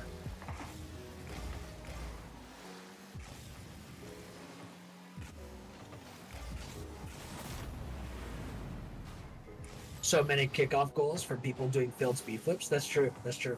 No, that's a funny one too, because if I didn't use speed flips in my ones practice on KBM, I could probably get champ 1 or 2 in ones right now on KBM. But because I'm trying to learn the speed kickoff or speed flip all the way through, just to get everything I can do normally, I've gotten diamond 2 in ones, and I'm a little stuck there. But I give up 4 kickoff goals a game, minimum. It's every kickoff I'm giving up a goal basically because of it. But it's in the same idea. It's I'm really just trying to master the speed flip. So, and again, I'm learning KBM as a secondary tool. So it's I don't really need to prove if I can get to my rank on controller. I can explain that in a minute here, actually, Barry. So it's not super important that I win these ones games to me. I just want to get comfortable and do reps on the KBM right now. But so what you're asking there, Barry, so why learn KBM? This is actually something that's more theorized for me, but something that a lot of freestylers may talk about or really know about in general is that you can get hyper accurate inputs on KBM because you can't do a diagonal joystick motion, for instance, on KBM. But on certain KBM setups, you can actually do a diagonal joystick setup that is hyper accurate to that same sense. And so basically, what I theorized a long time ago when they made their first version of it is that with a Wooting keyboard, which is an analog keyboard that allows you to do variable motion on keystrokes. So for instance, when I do half press on my A key right now, it does half a joystick motion. When I do full Maybe press one day, Noah. on the A key, it does a full joystick motion in the left direction. And so I can do, and I was talking to, I think I mentioned this to Griff the other day, but I can actually do a perfect speed flip, theoretically speaking, on this keyboard, where normally on KBM you can't do a perfect speed flip for like maximum speed, acceleration, because you can't get like a 35 or 30 degree angle usually when you press W and A.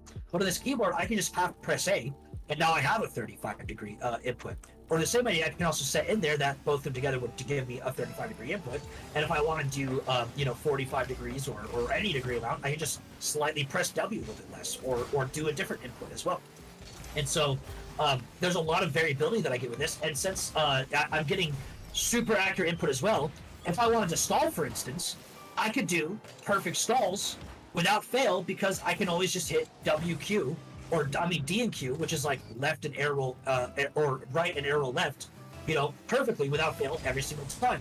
Or I can do perfect flip cancels. I can do perfect anything I want, because it's basically keyboard input, which is always 100% accurate. No matter how my thumb feels, or no matter how my hand feels. But I can do it with analog motion because it's an analog keyboard. And so I gain that functionality. But that's why I'm learning KBM. I think it's like what could be the pinnacle of Rocket League control in a sense, while keeping variable motion and variable input.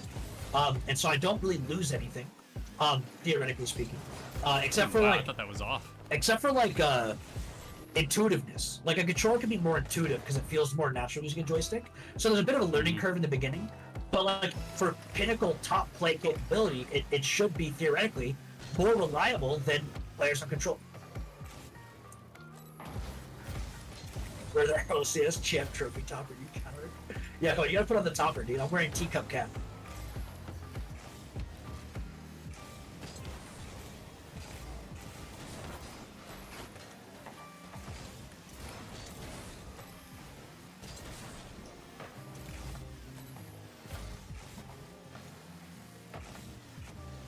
So here's an interesting topic. Since we're playing twos, a lot of people, I see this all the time, especially solo queuing twos. People who bitch about their solo queue teammates not understanding twos rotations. Yeah. Let's talk about what a proper twos rotation is, because despite what people think, it's not as, cut and dry as it is in threes. Right. Well, to put it simply, there isn't. Doug, the simple answer is there isn't a cut and dry twos rotation, and there's nothing close to a cut and dry twos rotation, because you don't have enough players in the field to have a set role in each of your positions. So It's very situational based, and even with that situational based idea, let's say you build a system based on every scenario that would be the best thing for you. Maybe your teammate doesn't see it that way, and he thinks there's a different scenario that maybe is more risky, but just as valuable, or less risky, but just as valuable. Because the number one thing that's valued in this game is execution. Even in threes, you'll have RLCS teams that have subpar rotations to other teams. A great example of this is Team Liquid versus let me think of a team that would beat Team, or Space Station. Yeah, Team Liquid and Space Station. I would argue that Team Liquid has a subpar rotation to Space Stations, but Space Station still makes some mistakes. But the biggest thing is Team Liquid has way more reliable players and shooting capability. So their execution of their plays, even though they're not as theoretically effective, have a higher success rate because they're just better chem-wise as a team and better players as individuals on average. And that's a great example of that. And so twos works a lot of the same way, and especially heavily focuses on that execution level. So in twos, a lot of players might think, oh, this is a free pass, my teammate should pass to me here, But at the same time, if they pass to you and the pass fails, you committed both players, so that's high risk. So they might be thinking, I'm never going to pass to my teammate midfield, because if I do and we fail that shot, maybe because I don't trust my teammate, or because it's a hard shot and they think it's a hard shot, they don't want to pass that ever because of that value. Yeah, I don't think enough emphasis is put on what the second man in twos is supposed to do. His job is to protect the first, or sorry, his job is to support the first man, but first man is also support supporting the second man. Like, if there's an opportunity for him to break up a play that's coming towards your net, you're the first line of defense. Yeah, but like, I hate like the giving terms to it in twos though, because like we say support, but like it's not like threes where like second man support is generally looking at how can I receive this pass or demo the net for my first man to get a shot or pass to him, you know what I mean? Or and third man support is how do I keep the opponents from shooting on my net for free with my positioning or effective, you know, overall saves in general, you know?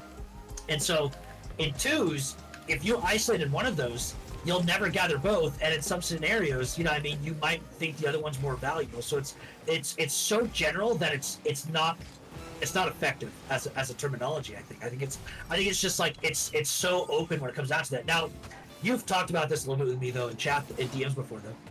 Where like there is a theoretical ideal like play style for twos basically, and I say play style because like rotation, to call it a rotation is like too open to say rotation. Because like in threes, you can have like any playstyle you want on the ball as first man, but like if you have a set rotation, you can still execute any playstyle you want. But in twos, you don't have enough players to have a set rotation because you can't play around the recovery time every single play like you can in threes. There's too much fluidity. Exactly. Or in the same idea, there's just not enough players to allow it to be more solid. Because your extension has to be extension because it's a recovery time, and no matter what you do in this game, you have to engage recovery time every time you jump or you challenge a ball. So in threes, you have a second guy to recover the failure if your play fails, and you have a guy to cover the success. And so you're basically covering the two primary functions of each play, no matter what happens. Unless like second man and third man gets demoed, of course, but you can work around that through comms and like, you know, basic understanding, or even without comms, basic understanding of what to do next. Yeah, you got to be mommy and daddy. Yeah, in twos, it's a whole thing. So, really though, to talk about like ideal ways to play twos or like a set thing, it's talk about playstyle. And that playstyle usually is let your first man go for solo play, and you play like a short side defensive position to him. And it says say like if he low 50s, you clean up low 50s, and if it pitches out behind you, you can't really cover that, you know. So you're going to shadow it back kind of thing. You're going to create time. Or in the same idea as first man. You're not going to have a balls to the wall solo play that leads you into having a long recovery time. Your solo plays end when you think you can't get the shot anymore, or when you think the shot has lost itself from opening up. So like me going on that sidewall there, I was a little aggressive. That wouldn't be an ideal play style for twos. It would have been fine for threes, but like in the same way that Griff here was awkward, me as first man here had a really long recovery time because I challenged that and flipped off the wall when they had a really good challenge on me, and I should have identified that and just faked it, because really I didn't get anything by taking that 50. It'd be better for me just to fake it.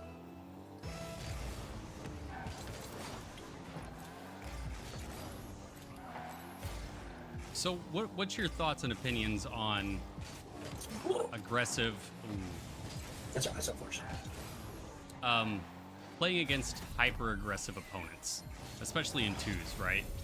So I see this a lot where a hyper-aggressive team can bully a more passive team into overcommitting and making more mistakes. And I feel like, you know, back to that whole learn to play fast thing, you can brute force your way to a certain rank. Yeah. With that type of play. But then you start including things like mechanics or certain touches, and you know, so it exacerbates the overall, I guess, problem of playing against something like that. So in your opinion, if you're against a hyper aggressive team, like these guys are pretty aggressive, what do you think is the best? Is there a counter, or do you have to adapt differently? I mean, like, an adaptation would be a counter in a sense.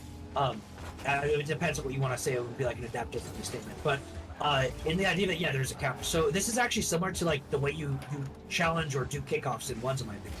So like, let's say someone has a speed flip and you don't, right? What do you do to counteract the speed flip? He's faster. He's able to get a stronger hit in the ball, technically speaking, you know what I mean? He's still able to get a good direction. But when you speed flip, you're set to land where your initial flip is. You're set to be in a certain location pretty much every single time when you speed flip. You can't adjust that midway through your line. But like a normal kickoff with like maybe a slower front flip, like a normal flip kickoff, you land a lot earlier on average than you would with a speed flip kickoff. So you can adjust your line preemptively before it. So you can pretty much put yourself for that 50 wherever you need to be. And similar to here, when you have a hyper-aggressive opponent that's going for everything, no matter where they are, they're generally going to cut in, they're going to dive that, or they're going to make themselves go as quickly as possible. And so when you're playing that play style, it's really important just to focus on getting the ball, in a sense, behind them, because they're going to overcommit in most cases that their overall play. So like this guy here, he's probably going to cut into me. If I had better catches, I could have flicked it to the right behind him there, but I can't because I'm bad right now. But the idea of like getting confident, if I just flick this to the right once I saw him turn left, would have been a very easy way to get around him because I know he's going to turn in there. So I'm just waiting for the turn, and then I flick behind him. I just flick the ball, or I just put the ball behind wherever he's going because he's already overcommitting to that left side once because of this play style. And that trades out a lot, like really aggressively to ones where it's like, if they're hyper aggressive, they're cut in momentum. And with their momentum, their recovery time is theoretically longer than most other instances in a lot of cases.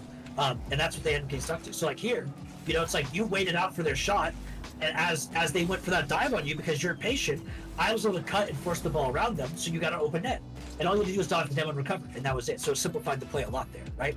And so it's not to say that slow beats fast, but there's going to be certain things that you have to focus on when you play slow. If you're slow without control, you know what I mean? And the idea that like you can't make a good effective touch by playing slow, or you can't identify the weakness of their line, like where they're going and what's behind them, then no matter if you're slow, it still just doesn't beat fast in that case. Fast would beat slow in that mindset. If the fast can outthink your decision making, or the same idea if they're outplaying you positionally in a sense. But if you're able to identify where they're weak or where they're awkward because they're trying to play fast, you can, generally speaking, get them to overcommit in a direction that would lead them to an open net. So in the case of like Ninja here, if you fake that, he'll throw that away to me instead, and you can demo Jer while I get the free ball. And because he goes faster than that immediately, he's going to be a little stuck. And then the same idea, because he went to net super early, if I soft touch that, he's going to be stuck in net waiting for me to shoot it because he thought I might just shoot it immediately, trying to match his pace. And so if I had more control for flip resets and things, we'd have more opportunity there. Or like your fake there. You had the chance to catch it, and if you ball cammed off and you saw me, you'd see that have a free counter attack over his head. But we're talking, so I'm not putting that against you or anything. But it would have been nice if I got that free ball, like I couldn't. As a quick answer to the question that Beast Mode had earlier, or I think about a mouse wheel to get chain dashing. Yeah, you can totally set up a jump on your mouse wheel, and you can totally chain dash really easily with that. But you would get like an infinite chain dash rather than like a controlled chain dash. So it wouldn't be hyper effective as like doing single chain dashes would be, or getting the thumb speed or the jump speed yourself. On the same side as well, try doing a fast aerial with a mouse wheel as your jump button. It's not very easy. That's a very small motion to do. And how do you hold a jump on a mouse wheel? You know what I mean? It's not, you can't actually do a fast aerial theoretically speaking, because you can't do a held jump. So you end up losing a lot of other functions in the game to make it work. But yeah, you could totally chain dash with that. It'd be really easy to accomplish. It just goes into that like thought that I had earlier where it was like, you could literally teach a day one player how to chain dash just fine. Like it's just not that hard of mechanics, just it takes a really fast jump.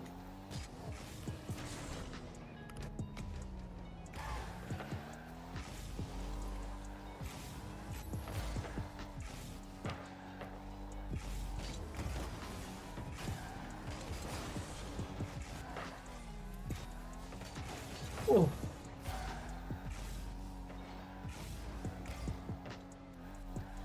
Yeah, the good thing about playing against people who are going to go for everything is you know they're going to try to touch it just to touch it. Yeah. Like right here, I know he was going for that. And even his teammate there, he just dove that to touch it. If I play passive there and he gets the clear, I generally will get a free ball from that, which leads me to have a better solo play opportunity.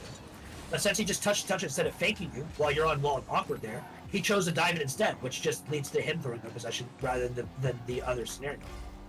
Granted, we're losing this game, so us saying this right now is a little. I know. We waited too long to actually start. At the same time, like we're talking and we're not trying to like focus on winning the game. And also I'm on KBM and I'm better KBM. Yeah, it's your boy Don, by the way. That came into the chat, my chat here a minute ago. What do you mean by how come I speed flip like that? Like what? Like what do you mean by speed flip in some motion? What are you referring to? Because I'm a little lost on what you mean by that.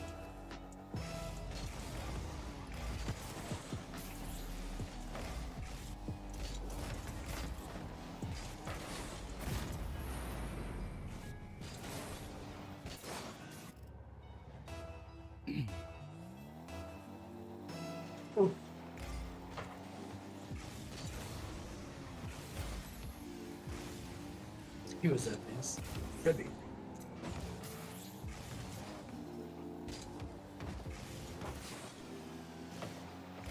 Oh, my bad. Good save. We're good. Exactly, lock in. Yeah, we gotta be showing that our statements are true. Right? Yeah, we're not just talking out of our That's asses. like one of the hardest things when I spend so many hours analyzing as like an RLCS coach and so on, but I can't execute like half the things I talk about. It's like I tested it with players that I coach. Like I know it works. I just can't show you. I'm sorry. Oh my bad. I was You're gonna good. pop that up for you. If you got the pop up, that's kind of the position for you right there. That was my intention.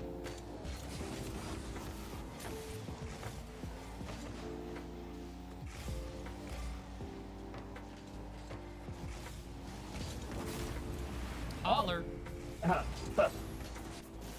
Phew. Wow, look at that pressure we put on them. They're just so scared. They didn't know what to do. Fold like a lawn chair. Yeah.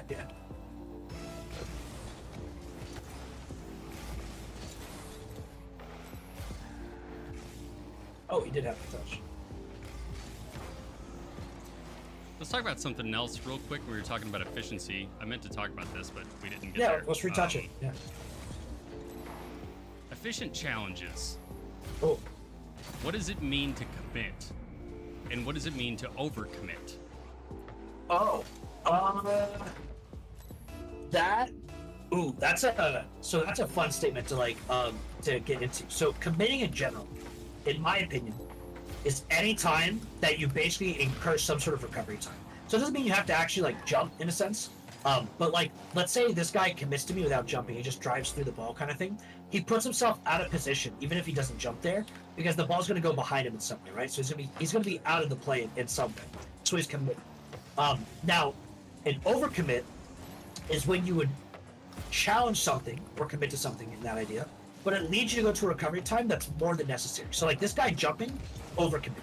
But by him driving in, he committed just fine. So like here, if I jumped and the ball goes behind me there because I floated out because I knew I was beat, that would have been an overcommit by me. But like I had to jump because I had to be 50 to get a shot. But so again, it has heavily to do with what's viable in the situation or what's possible for you in the situation versus not. So like here, you jumping off the backboard's not an overcommit because theoretically you should be getting this touch before him. Like you should be dusting him to this ball. You just misread it, which happens. That's just part of the game. So you don't want to chalk that up as an overcommit. Also, if you don't jump forward and commit to it, he'll have an open net, and we don't want to give him that. But on Brian here, he waited for you to whiff, which means that he also committed.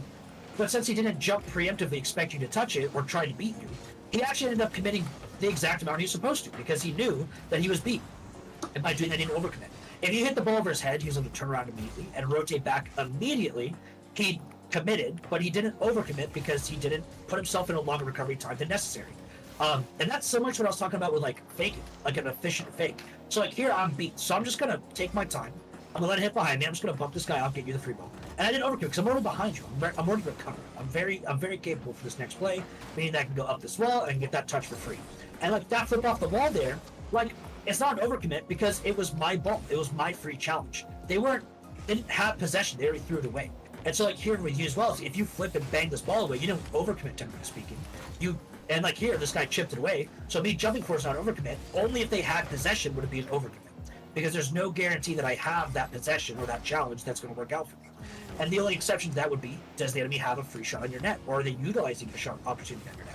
If they're shooting on your net, you got to commit aggressively in a way that allows you to guarantee a save, or at least try to guarantee a save the best way you know how.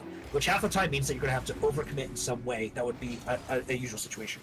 So the exception would be the goal. But that's one of the only exceptions, right? More times than not, you don't want to overcommit. Another way you can overcommit, though, outside of what I just said, because the enemy just did it, and it made me think about the way I explained it. But the second man on the enemy team overcommitted that last play because he was pre-positioning the same location as the teammate in front of him. So because he was doubled up in that same location, covering the same zone, he basically overcommitted that idea. And so like Damask here jumping off the backboard because he didn't beat you, he could have beat you, but because he didn't beat you, he ended up overcommitting because he engaged himself in recovery time without guaranteeing a challenge or guaranteeing that ball.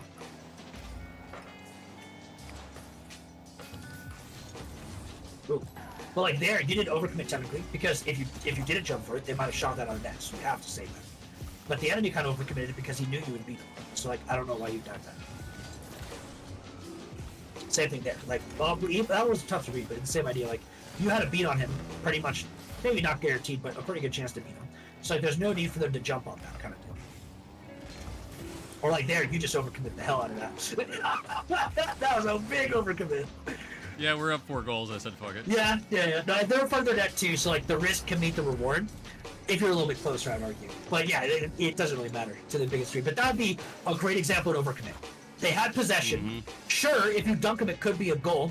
It's a high risk, high reward play, but it's an overcommit because there's no guarantee of it, and they didn't drop the ball. They're just holding it in their possession. And so chances are they hit it behind you, like they did.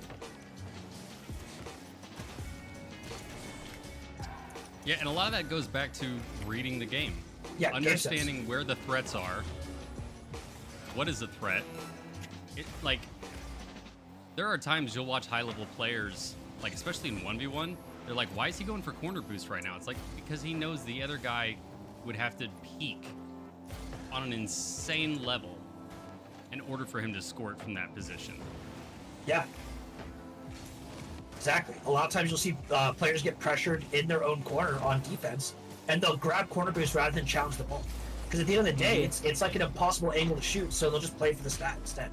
And especially when the opponent is pushing in with minimal boost because he's making his play from defense and breaking him, stealing that boost keeps his shooting accuracy actually lower than it is viable.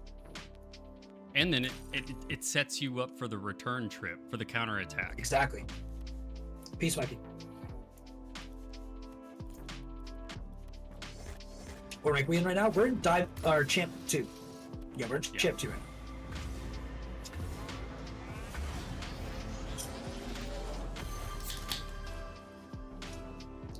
So, Scholar, while I got you here, $1 million question. Why the Dominus? Okay. So, car hitbox is 100% preference. You can make any excuse you want for it.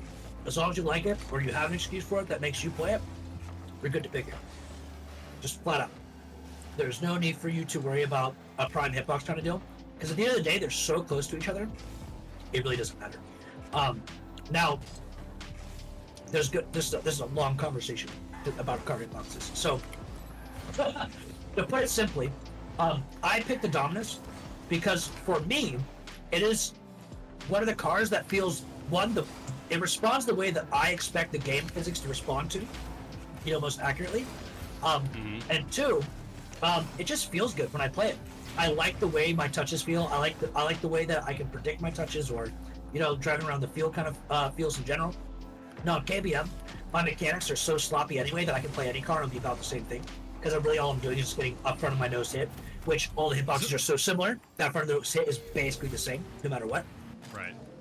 But when I get later into it, like when I'm playing controller, I heavily prefer the Dominus hitbox over a lot of the other ones, specifically on cars like Dominus, or like the Dominus shape in general, because it feels like it makes sense to me while I play it. Right.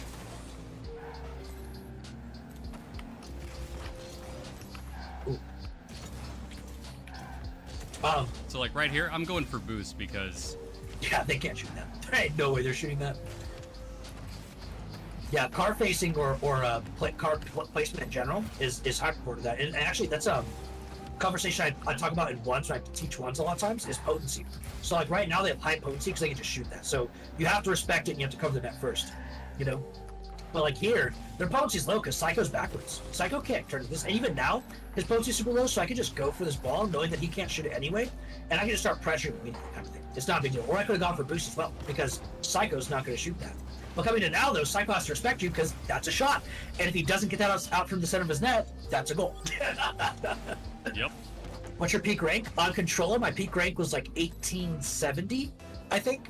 Somewhere in there. It was like right below SSL, or I scraped SSL and lost it. I was like playing it. I was playing like ranked for like a week or something like that with, solo queuing and also with like a player that I was working with at the time, and we were doing really good. But I usually am not grinding super hard in ranked. Or when I do play ranked, like a lot, I'm doing it like during like tournaments that my teams will be playing, and I'm just listening to comms. And I'm not even looking at I'm not even paying attention to the game. I'm not gonna lie. I'm literally autopiloting half the time. But yeah, I'd probably say GC3, like upper GC3 is the highest I can get if I really grind it though. I don't think I'm consistent enough to get SSL on controller, just mechanically, and certain game sense things I don't play the game enough while focusing.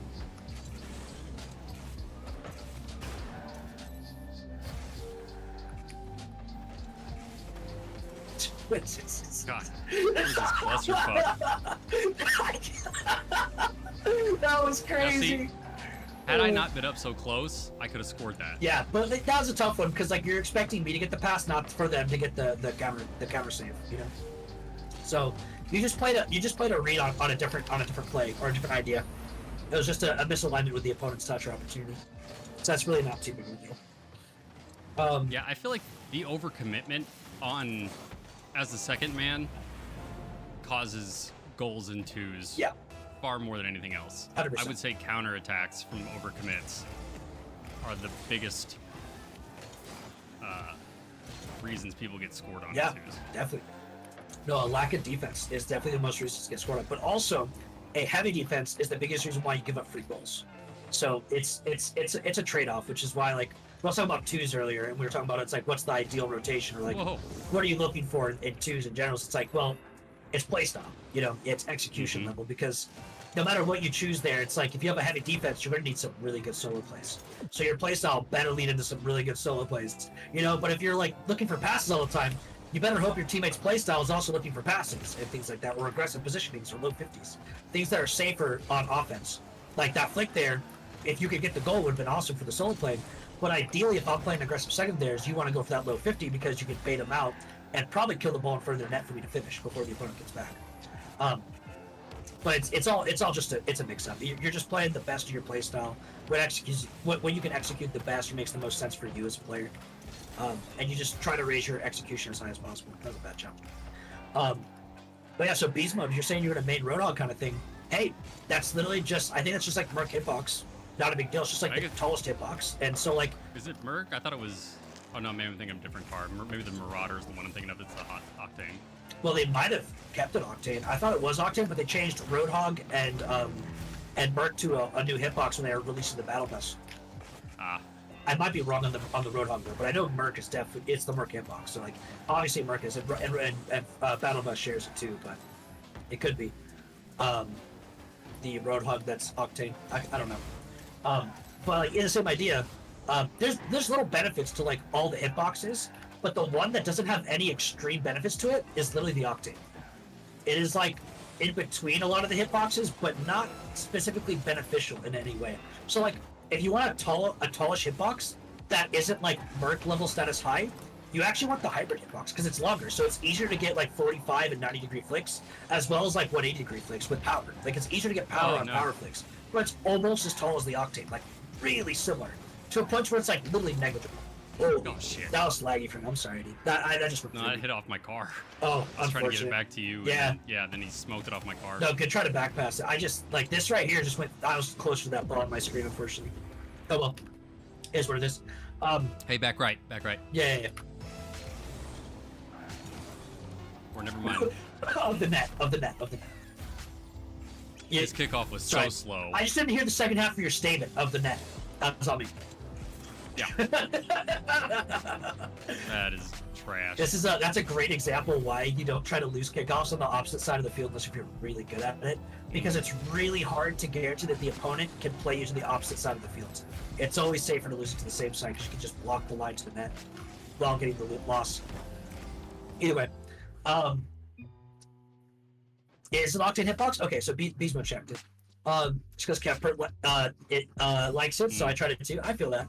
Yeah, so like Octane hitbox though, it's like the least impressive hitbox in a sense, but it's also the hitbox that everyone's used from like day one, basically, like pros wise. So it's also the most comfortable hitbox for a lot of players. It's where they're most comfortable, and that's why, like I say, like the hitboxes in general are just like highly preferenced. But if you really wanted to talk about like the benefits of hitboxes, so Dominus hitbox doesn't have the longest, but it's a bit taller than like Breakout and a bit taller than Plank, you know. So it has a long hitbox that makes it easier to flick, but it's also not super thin like a Breakout or a Plank hitbox would be for Batmobile. And then Breakout actually has the longest hitbox, So theoretically, it's the easiest to get power flicks on because you have the most chance while doing a 90 or a 45 or a 180 degree flick to get the most possible touches to get the fastest possible flick. And then the Batmobile has the widest hitbox. So like the tire width, or the tires are the farthest away from each other, left to right. So for side flicks, it is actually the easiest to get side flicks on, as well as being a car that you can ceiling shuffle easiest on because the hitbox is so wide.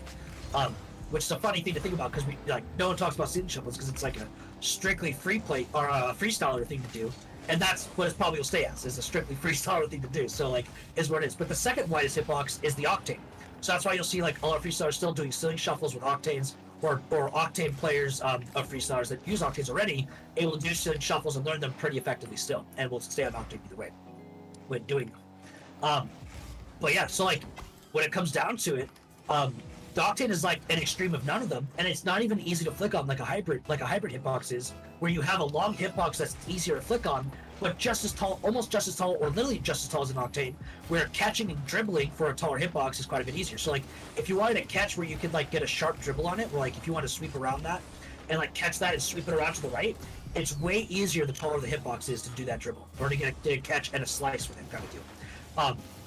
But with thinner hitboxes, it's also easier to pick up the ball and get a flick with the ball. So it's like, you know, it's all like dependent on your playstyle and preference of what you're looking for. Because if you're a playstyle that really likes to chip the ball and then quick flick it, or, you know, catch the ball and sharp dribbling kind of thing, or jump as little as possible kind of thing, you know, jumping as little as possible, you want the tallest hitbox possible. So you're going to want Octane or Merc.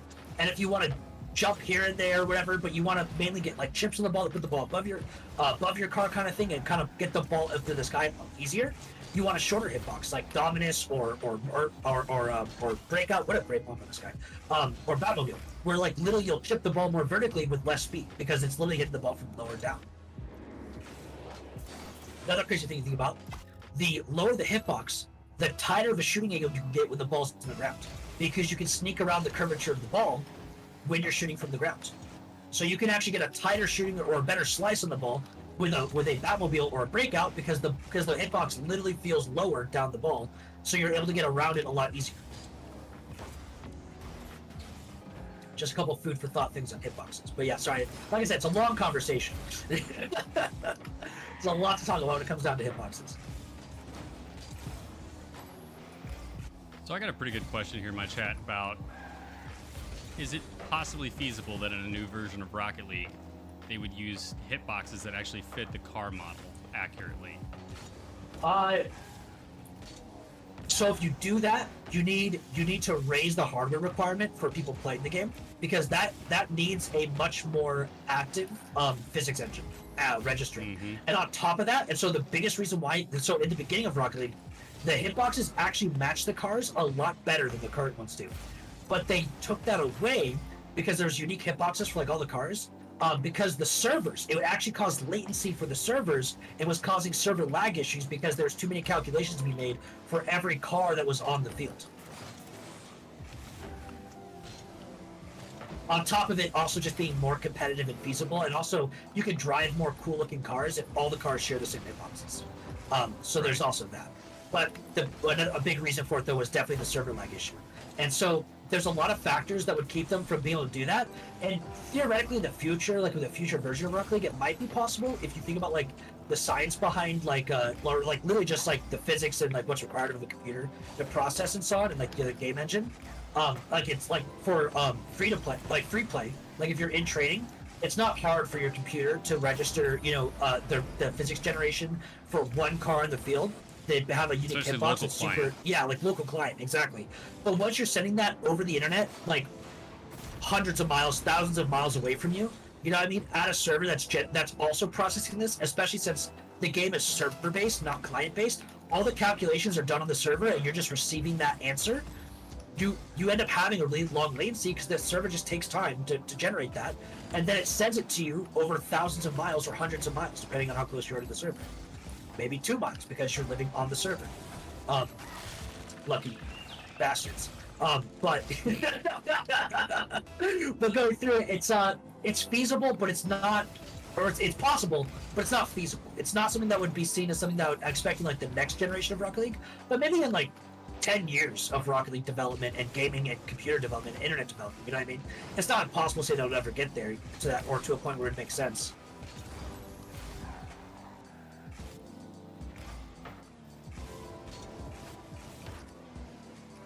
Oh, he wanted me. Oh, I missed that.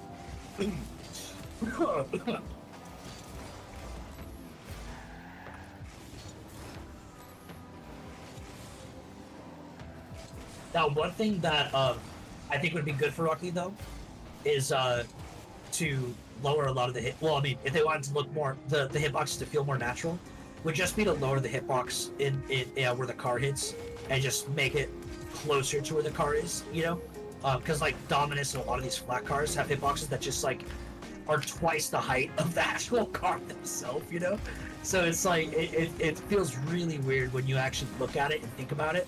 And the way that it actually it looks when it plays, but it just is what it is. They have to keep it higher so it's competitive. It's competitive, and it's not like one hitbox is just better than the others. They try to keep it as balanced as possible. Because if one hitbox is significantly lower than the others, you would like have a really hard time winning low 50s with that hitbox. It'd be really hard to win those low 50s. Meanwhile, now it's mostly just about timing because the hitbox heights are already so close. Also, first touches, they'd be so drastically different that like if you learned how to do, let's say like picking up and dribbling for like dribble training packs and so on, or even just like rounded air dribbles, or chipping the ball up so you can flick it kind of stuff on like a Dominus, it would be significantly harder to do in Octane because you'd be hitting it so much lower on your first touch. Yeah. So a lot of why is a matchup is one balancing the cars as well. Man, I had a topic, or I had something that was on this, and I can't think of what the hell it was. Yeah, it happens sometimes. Especially if we go down a rabbit hole with the hitboxes. I know. You can talk about hitboxes for weeks. I think it had something to do with, maybe it had something to do with 50s or challenges.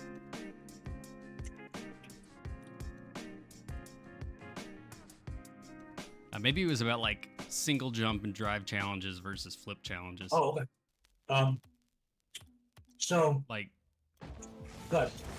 It becomes instinctual at a certain point that when you go to hit the ball, you need to flip into it because you're trying to create power. Yeah. And more often than not, that's the reason why you miss a lot of open nets, because you're trying too hard to hit the ball powerful when in reality just a soft touch would have put it in. Or at the same time, keep in mind, you only add power to the ball if you're moving less than supersonic when you flip. Because theoretically, and this was proven by rocket science a long time ago, but a lot of people don't think about or know, because rocket science videos are very descriptive and awesome, but they're very hard to keep up with if you don't already kind of like have a scholar's brain in a sense, you know, where you're like thinking about this stuff on like the actual like physics engine level. But basically, the way that the power works in this game is it's about transferring momentum, and there's a slight multiplier on that when it's your car versus the wall. So like when the ball bounces off the wall, it's going to lose some momentum, naturally, as anything bouncing would, because it's going to lose energy. But it's going to not gain anything because there's no momentum on the wall, and on top of that, there's no multiplier for non-moving objects. But the car, and this is why you can hit the ball faster than you can drive, because theoretically speaking, like in physics, you really can't add more velocity than you currently have, right? So if you're to hit a ball with a car in real life, if you're driving 50 miles an hour, chances are that ball is going to be moving around 50 miles an hour, you know, really close to it, not 80. You know, like you can shoot in Rocket League, it's like a bit of a shot.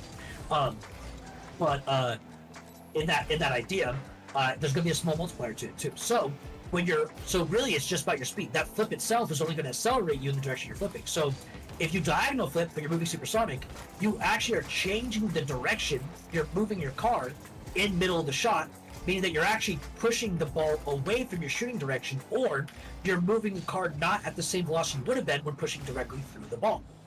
And so you lose speed. Or the same idea, you're shooting the ball off of the target that you're initially aiming for, because when you line up your shot, you put your car behind the ball and the objective you're trying to shoot to behind the ball, right? So you're hiding the ball with where you're trying to shoot basically while you're doing it. So if you flip to the right or diagonally to the right, you're going to hit the ball more to the left because now you're hitting the ball from the right side of the ball to the left. And so that's going to, like you're saying, you're going to miss the shot now. And also, if you're already moving supersonic, you didn't add any power to that ball going to the left unless you're trying to shoot it to the left, where now that direction matters a lot. But that multiplier is also why flicks can get really disgusting on like power, and also why pinches work. Because if you could only add, you know, the velocity you have, then your pinch would only go 50, 60 miles an hour at best. But like they can go 150 because every time you bounce the ball off your car, you have a light multiplier on it that just keeps on bouncing it back and forth through the wall and having it exponentially grow in speed in that same idea. And flicks work a very similar way. When you have in a flick, you'll have not one touch that rolls off your car, because if it actually rolls off your car, you're only getting one actual touch of the ball, which means that you're actually only going to get that one-time multiplier, which is going to be like a max flick speed of like 60 miles an hour. It's really tough to get power on that. But in reality, when you get a power flick, it's actually bouncing off your car 4 to 5 times. You know, when you're getting like that 78 or 80 mile an hour flick, that peak mile an hour flick there. And so that ends up being the actual like kind of situation on that. So pinches and that work the same way. So really, the momentum you're moving in and the direction you hit the ball and your actual objective or where you're trying to hit it is where the power comes from. So like if you're trying to get power and you're moving supersonic, you don't need to flip. If anything, just keep it simple and just jump and just point your nose in the direction you want to hit the ball. You'll get all the power you're going to get.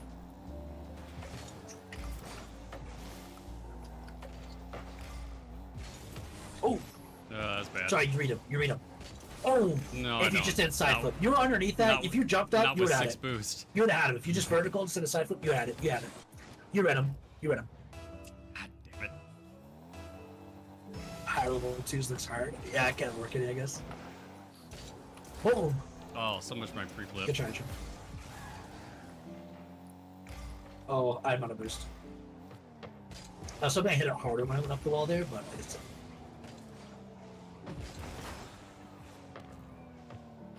The value I thought he was cutting. in the way. Yeah, literally. I didn't kill him. Oh.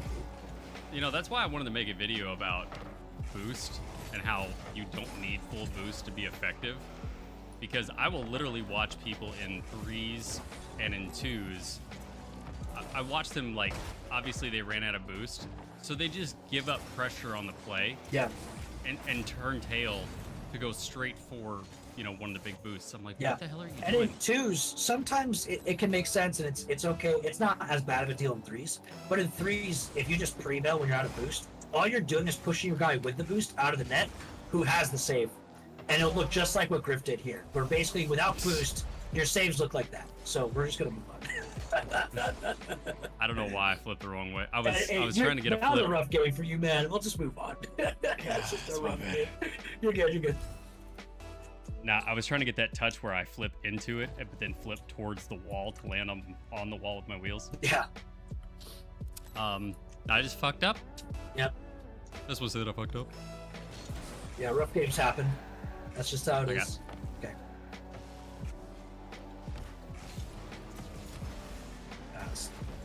I guess I could have gone. Oh, what a save.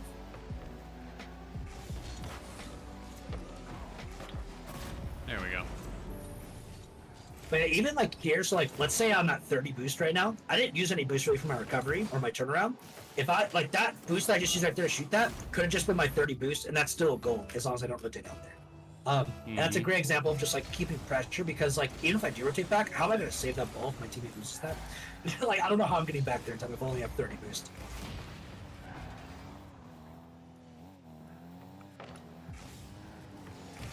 So the same idea that we talked about earlier of like you have to learn recovery speed because it's like the most important thing.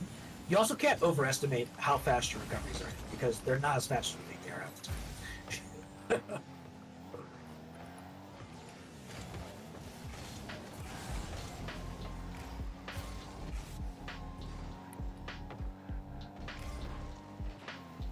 Shit. Back to you.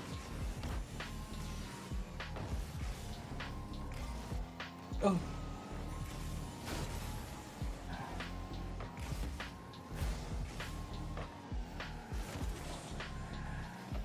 Like that right there, great example of assessing a threat. I knew that wasn't in. So why would I waste the opportunity of going? Yeah, I don't know why I wasted the opportunity of going for that. No, you were No, fine. But like, for we're me, good, we're good. Yeah. And, that and, actually another great assessment there as well is it's like he knows I'm behind him, and so he trusts me to not cover the exact same ground shot that he's covering, but instead to cover the crossbar in case they dive that over his head where he can't jump for it in time. It's a big awareness thing, and then just by him not jumping there, we had more opportunities than we let out because we're bad, so we didn't use those opportunities to get a counterattack or score, but instead we gave up a goal instead. But that's just part of being bad at this game. Naturally. There's a reason I'm in champ. Yeah. Despite how good everybody thinks my mechanics are. I mean, when you do enough videos about mechanics and so in depth, they're like, oh, these guys must be able to rock this shit, rock the world on this shit. Must be so good at these mechanics. And like, the only one that I can actually do better than anyone else is double jump aerials. That's it. I literally use that as like my number one like beef with like all the players I coach, where it's just like it'll just be like, hey, your double jump aerial's sloppy here, and they're like, what? No, it's not. I'm like, yeah, it is. Watch. And I can just like crack out an insane double jump aerial compared to them like every time if I talk shit about your double jump aerials. Like it comes down to it's like if I say your double jump aerials are bad, they're worse than mine. Like just simple as that. Like they're definitely worse than mine. That's kind of how I feel about speed flips. Yeah. It's like your speed flip here is really sloppy. It's not that bad. It's really bad. Watch this. Oh, I didn't. Oh, actually, I don't. I just hit it wrong. He bumps me there. Okay. Well, to be fair, I bumped the other guy too. So Yeah, but I was taking it away from his net, so him bumping me there just put me in front of his net again in case he got a bad touch. Oh no, I came in way too hot. Damn it. Sorry. I still gotta learn that input on KBM. I know some players as first man making their challenge in the corner more awkward because they try to get the boost and make the challenge, then they get dunked, and I struggle to save it. That has a lot to do with an impatience thing. I notice, especially in twos, when you see your first man in a corner doing his thing, just wait. Like, do not aggress. Now, I can have a differing opinion on this based on depending on the situation. So, okay, fair. The shadow I just did there, where I fucked up my backflip, on that last goal they scored on us, and whatever. If you're in net and I'm doing that, you should jump over me and challenge that ball without fail. Because if you wait for me to fuck that up, or even if I do get the touch, my touch is going to be dog shit. It's going to be absolutely terrible. And chances are, I might be too scared to reverse challenge at a lower rank, where they're just going to demo me and it's going to smoke screen you from challenging that ball. If you just get that ball where you're more comfortable in that corner, because you have a straight line into it, your consistency on getting that out of your side of the field or out of a danger zone is like way higher comparatively. And there's going to be a range to this, because like in SSL and so on, good demo chasing them. At certain higher levels and so on, it's good just to wait your turn, because like quite literally, they're going to have the mechanics to do what I couldn't, or the same idea what you can't sometimes, and they're just going to get that touch. But especially in the lower ranks, if you have the better save, honestly, I almost recommend just double committing. I'm not gonna lie, just go for it. Because if you can guarantee that doesn't go in front of your net, that's so much more valuable. And if you don't hesitate, you'll dust your teammate who's going backwards. Like every time. Now, if your teammate's already engaging with a good line though, and he's doing his thing, like let's say I'm engaging like this. You shouldn't double commit on me if I'm doing this, because I'm already pushing the net. I'm doing the same thing that you would be doing, right? It's not really that worth it. But if I'm backwards and awkward and I'm not really getting anything useful, especially on defense, oh man. Great example of what I was about to talk about was like literally if you got this to the corner like you're going for. I fucked up the same touch again from It's just a timing thing. It's tough, man. Yeah. Good luck with it. But yeah, the spot there, like if Griff got into the corner there like he wanted to, and like he was intending to, I could just rotate back post, and since Griff is pushing away from our net, I can just wait until his 50's done. I can wait until his whole challenge is done. There's no rush for me to get into that, because at the end of the day, I'm just gonna do exactly what he's doing, so it's a waste of effort. But if Griff like caught that in the corner, was pushing back towards our net with it, or was shadowing towards our net with it, I don't trust Griff to get that reverse challenge to make that effective. Like, no offense, Griff, but you're bad. So I don't trust you to do that. And in the same way, I'm bad too, like I said earlier. And if you were behind me there, I would want you to get that over my head instead, because I ideally don't want to jump for that. You know, I don't want to try to do that reverse challenge like I would for. I just did it because I wanted to make sure they didn't have boost to get that shot, and I just wanted to make a save that was viable but not easy in a sense. But in reality, I could have guaranteed it if I just skip the boost with a direct challenge instead. Like here, Griff is challenged away from the net. I'm just going to stay net and wait for the force here. Now that Griff is facing away from it, I'm going to push the low side because Griff was awkward when he went backward there. If they go low and they don't go to the backward there like Griff was prepping for, then I don't trust Griff to be able to make a good challenge there. And then Griff like read the fake and went there at the same time I could, but your teammate's not always going to read that like Griff did. And that's the situation where I'm like, just take that, because even though Griff turned it with me, we showed up together, like I guarantee that ball wasn't going to go in either way. And then Griff was just there because he was trying to do the same thing. And like, because he was awkward initially, I just commit to it because it's better to do that to guarantee the opponent can't shoot. But if I wait and Griff fucks up, now the enemy has a free ground pitch or something that might be impossible for me to save. That could be just like a random peek that I don't want to let in. Yeah, I think it's really big too to identify who has the momentum. Like if you want to know who has the right of way in a situation, who has the momentum. Yeah. And a big one where people get stuck on that is like me as first man here. I don't have the momentum to save this ball, so I'm not going to jump for that. But a lot of people will. They'll do that reverse in like shadowing save there. And they'll try to get that high ball, and their second man could have just counter cleared it instead, or get like a much easier save that you got, considering both of us boost, which makes us more efficient as a group or a duo. Or the same idea here, like you have the momentum on this, or in the same idea, like I don't have the momentum. I'm fucked right now. You have the momentum on that, but you're a beast, so you shouldn't jump for that. But in the idea of like this. If I didn't jump for that initial one, if I tried to jump for that 50, like somehow it's gonna have momentum on it, it wouldn't have turned out well for me. And a lot of times you're just like, you don't want to go for a save on something that's awkward if you're not already lined up for the opportunity. Like here, the high ball, I'm just not gonna commit to the double jump barrel there because it's not in the net for one, and two, Griff has definitely a better line than I do in that same idea, in that same regard. And it's like, reaction-wise, because we all play with bad teammates, or teammates that like, I say bad, but teammates that might whip stuff like that in net. We're going to try and pin up those opportunities that might be dangerous or situations like that out of panic.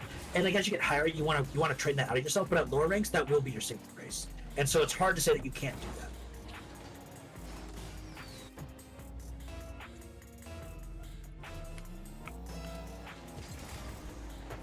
How's a bad speed pick up on me?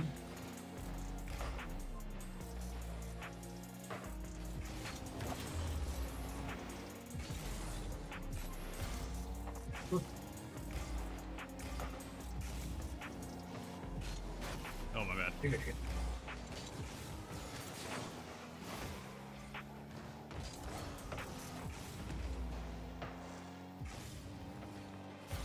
Big. That just worked out.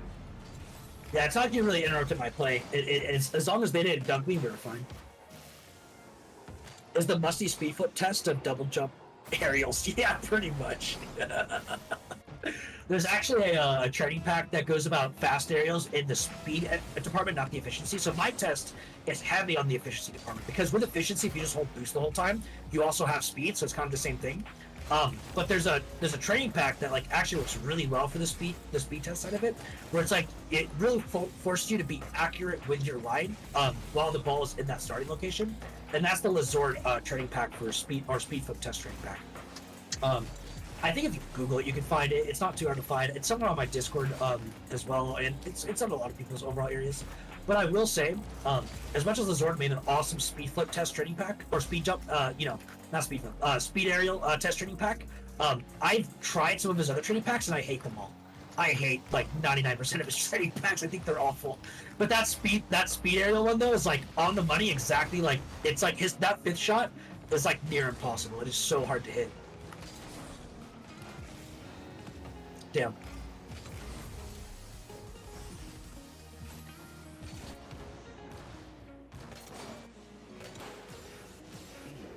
So, how important is it to force a flick? So, you're first man. Should you be trying to force a flick? And when is the right time to force a flick? You pretty much, if they have possession, you have to force them to do something. So, like, at the end of the day, you don't really have, like, the freedom to make them do anything. Like, the flick is, like, your best solution, actually. Because if you let them ground to air dribble, they can just air dribble bump you, which is, like, theoretically impossible to save if it's done perfectly, you know? I mean, it's not like impossible all the time, but like there's a perfect air dribble bump that like is literally impossible to save because like they're just gonna outpace you and have to distance the ball and they're gonna line you down before you can save it, kind of thing. But that's a skill thing, obviously. But like with flicks, there's a good chance they flick it faster than they can drive, and they won't be able to catch up to it. So like ideally, you do want them just to flick it or throw it away, kind of like that. And so like if they have possession, you always force that flick in some way, shape, or form. Now, how do you force it is situational. So like, if you're last man back, but you're also the guy that has to challenge it, you better place it once because that's gonna be a fake and shadow, just like 1v1s. You know what I mean? Just like you do in ones. That's bread and butter right there. You know. Now, if you're playing a team situation, like if you're behind me here, I'm gonna try and get this guy possession. I guess we'll see the drops it. Yeah. So like, just that chip there alone, like you had the free challenge there, you just misread it. Not a big deal. You know. But like in that same idea, like here, they want to force me to flick this because if I don't, then I just get a free dribble and tell the net where I can flick, like make a perfect flick at the net. But at the same time, I won't be able to actually follow up my own touch or defend the second half of it. So it's really important that you force the flick in general because they can't follow it up. And so you're always going to be forcing that flick, basically. There's no way around that. The benefit of 2s and 3s though is that you don't have to do it so safely like you do in 1s. You can pretty much just drive into their car, and as long as they can't follow it up, you basically did your job. Yeah, that's more or less what it turns into. Yeah, I've been telling people lately, you should be forcing people to outplay you. In team plays for sure. Rather than trying to dump them and whatnot, where your teammate's not ready to follow you up. This is actually like the craziest misconception that people have about strategy in this game, where it's like, if I win this 50 right here, I jump for that, I beat them, then like, I'll win this game. But if you have no shot after the fact, then you did nothing. And if you have no teammate to follow it up, then all you did was just give them possession again and then waste your own resources. But there's a guaranteed way to get your teammate a ball without wasting your teammate's resources, And that is literally just faking it and letting them flick it over you for free. That's what it is. Yeah, 100%. Now there's a gray zone to this. If that flick is close enough to your net, where feasibly speaking, it's not an easy save, you have to 50 that. You have to. Much like the exception earlier,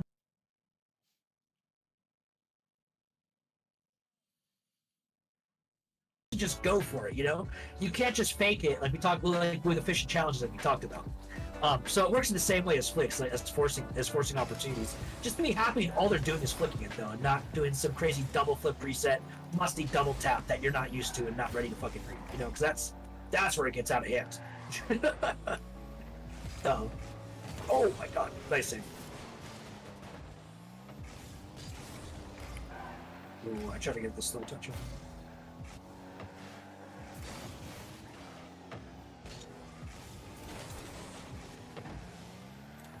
Do you have any words of advice or words of encouragement for those players that seem to always get themselves demoed? Because I play with a guy who he gets demoed more than anybody I've ever seen, and I don't know if I don't think it's an awareness thing because he is a very like eyes up, play savvy that's type kind of the thing. Because like if you're aware, you dodge the demo.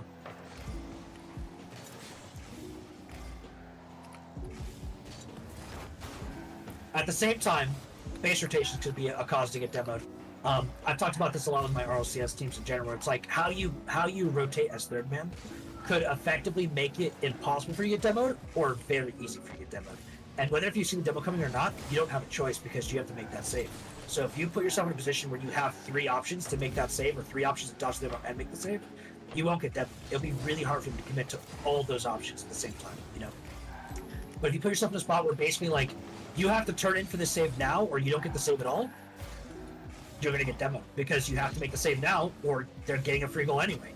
So you're going to get demoed because you're going to play the chance. Right. And so positioning can matter a lot, but more times than not, most people have the chance to dodge the demo. They're just not focusing on the guy chasing them.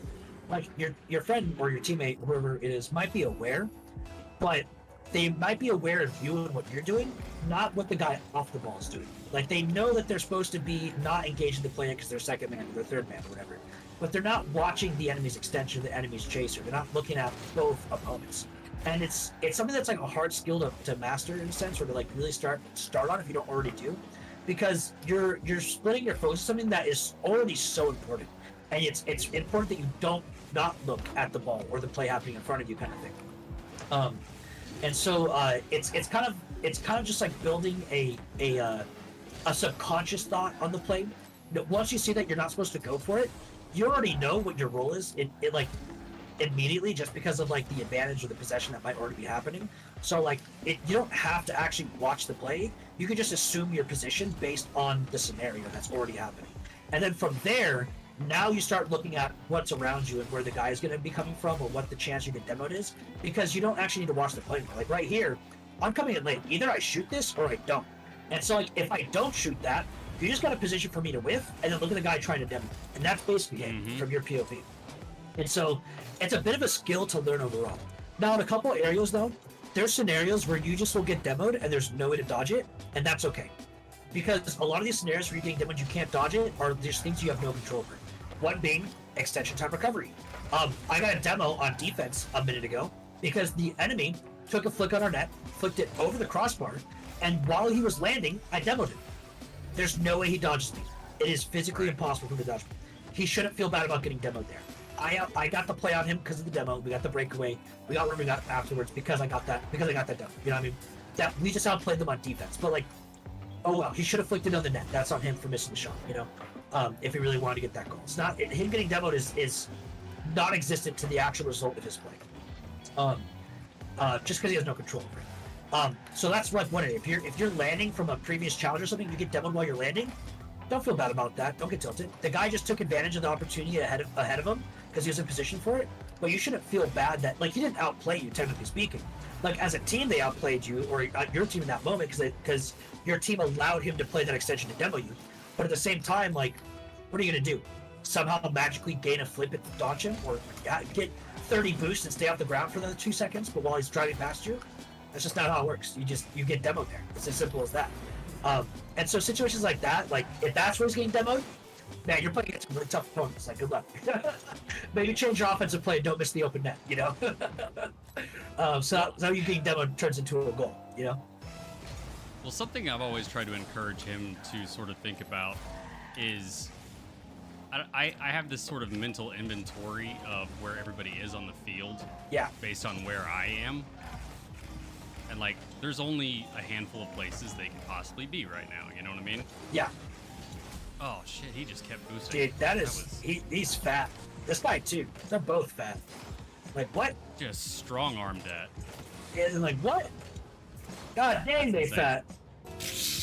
Out here eating 4 Big Macs a day. So like that's one part of it. The other thing is I don't know if people actually listen to car engine noises or not. Yeah. But bro, I can hear people. Yeah, there's coming up behind auditory location. And, you know, if you're getting like, it's funny because like a lot of high-level players or pros and whatnot, or like classic players, like you just build a sixth sense for it by playing the game. Some people don't because they turned off audio because they want to listen to music, you know. Right. Or some people don't because they just listen to music. They're vibing, and that's fine. And that sixth sense is literally just you audibly hearing some engine noise to your left and be like, oh, he's gonna demo me to my left, and then you just drive to the right instead, so he can't chase you down as much. And like there's a lot of it that kind of plays out like that, where for demo dodging and so on. But like at the same time, if they're really good, that engine noise comes in when they get really close to you. And so if you just reaction jump to all engine noises, you'll probably just end up overcommitting, so you can't just do that. So if they're really good at it, they'll just save their flip and boost until right before the impact, and they'll just accelerate last second into you to hit that full speed right before, you know? And so it can be really tough. Or if they're good at keeping momentum, that engine noise, sure, it can be loud, but like, again, it only really kicks in when they're pretty close to you overall, or when it's actually noticeable. Dang.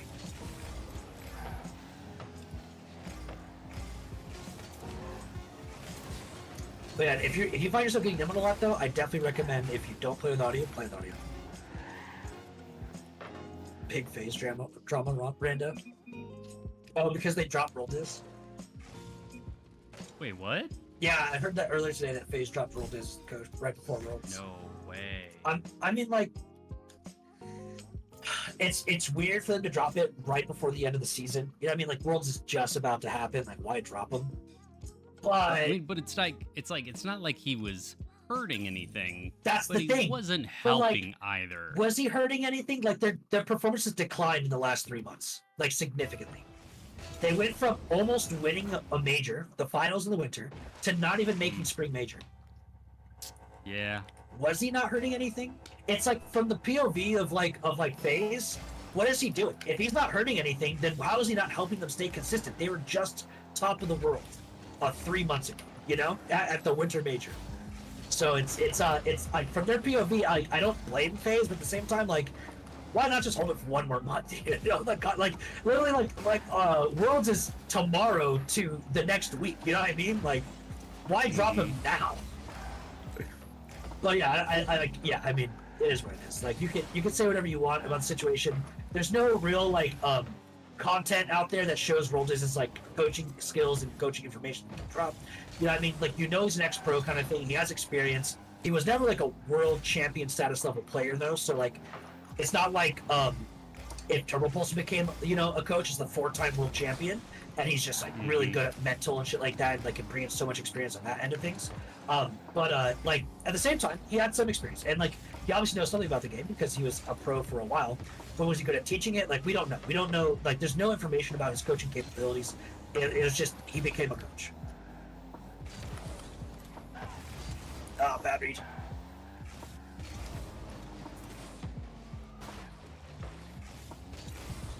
Oh. I missed boost. Oh no. So sorry, I just snaked it too. You're good.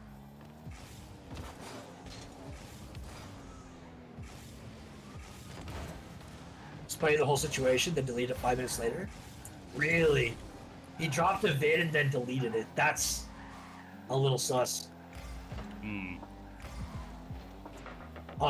don't know which end though, because like without knowing the context of the video, it could be sus on both ends. It could be Rolled is just like venting and making up stories, or it could be FaZe shutting him down because they don't want that anything to be outed. Yeah, well, did you watch the video? What was the rundown?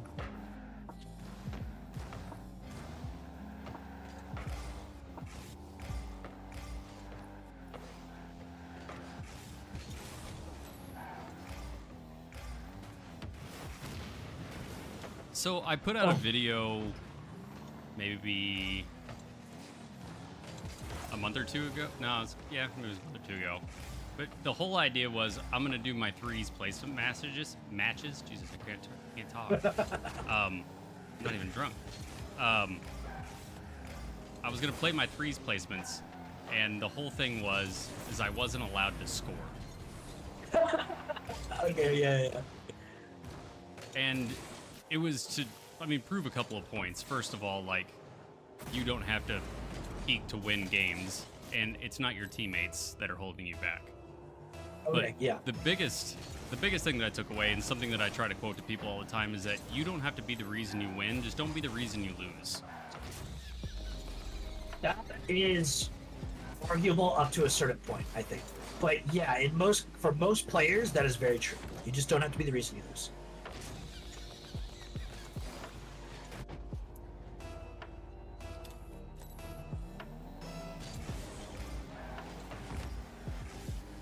Because I think the supportive playstyle, where like you're just supporting your teammates' offensive opportunities, can get you pretty far in this game, but it won't get you to SSI. No. Yeah, and it probably won't even get you to GC2, to be honest. But there is such a thing as being a good teammate and what that looks like. Right, and how much like advantage you get as a team when you're just the supporting role. You specialize and you're great at the supporting role. Yeah. No, you're definitely not wrong about like a lot of the ideas there. There's just like a hard cap on that because like at certain levels of this game, you need to be a balanced player or at least be able to accomplish everything to a good level, right? Which is basically like the GCSSL range, because like up to champ 3, you can get pretty far.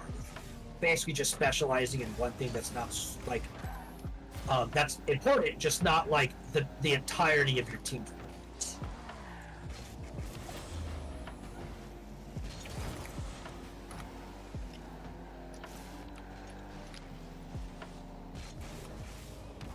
was going for a pinch with you. Yeah, that's what's up. If I had better card control, we could have gotten it. Yeah, what the fuck? No, I'm sorry, man. It's like day 8. no, you're good, dude. Oh. You're doing much better than I'd be doing. That's for sure. Yeah, I just been doing the all the car control stuff and working on my first touch. It's tough, man. Relearning the stuff. It's not even that it's actually tough. It's actually been a phenomenal experience. I've been improving very quickly. It's been very fun on this keyboard. I've been loving this experience, but it's very frustrating knowing that like if I just grab the controller, I can just do so much more.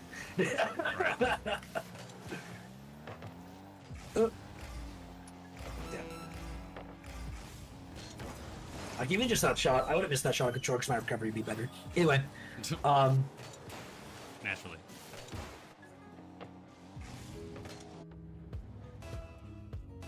No, season of Ted Lasso, but he becomes an RLCS coach.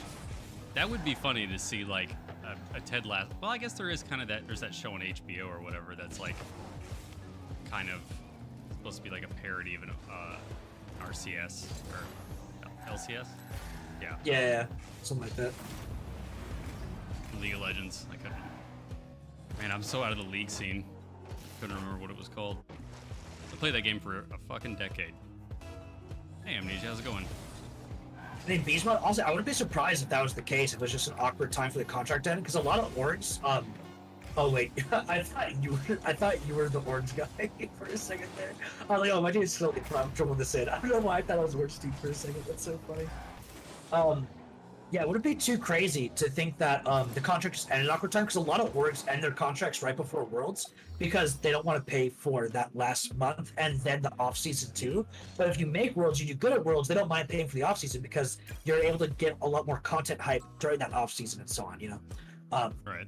And also, teams usually stick together if they do well at Worlds.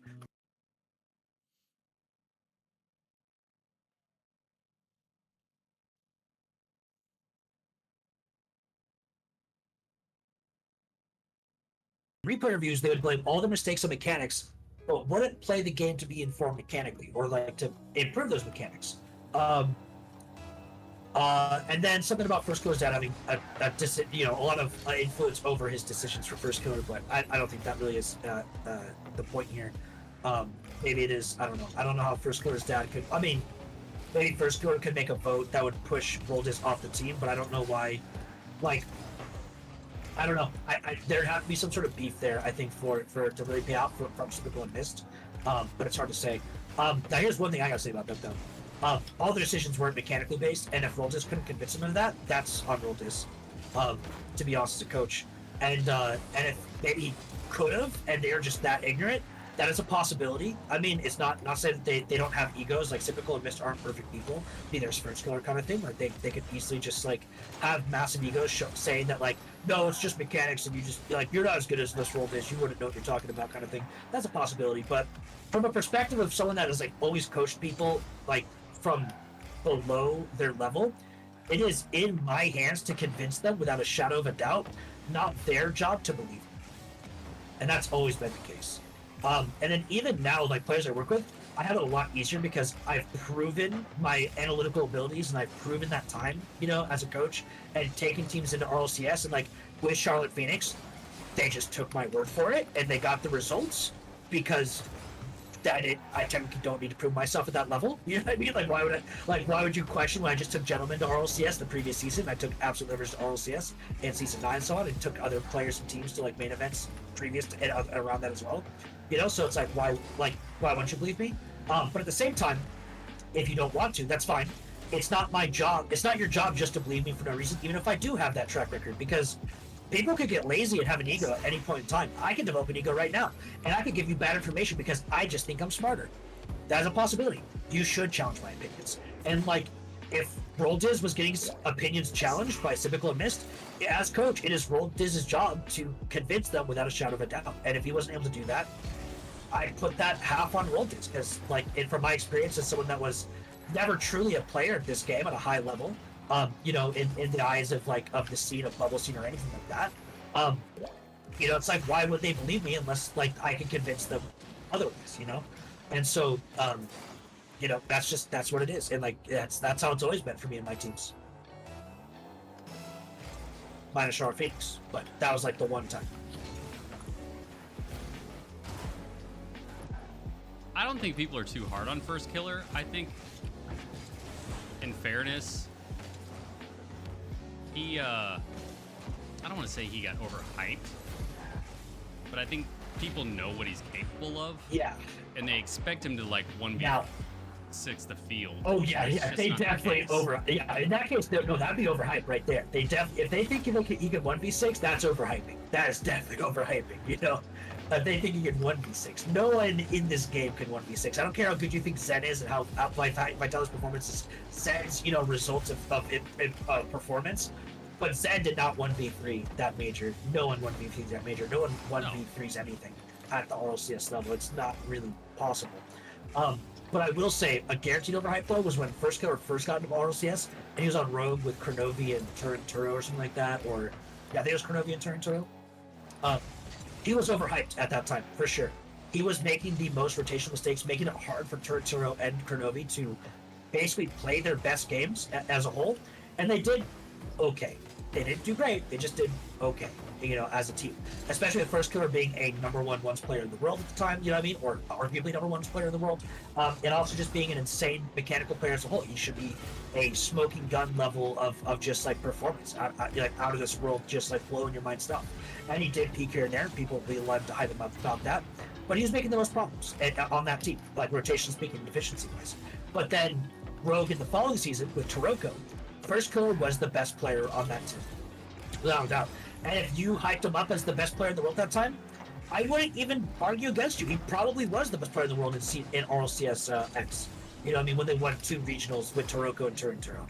Like, that was an insane performance out of First Killer.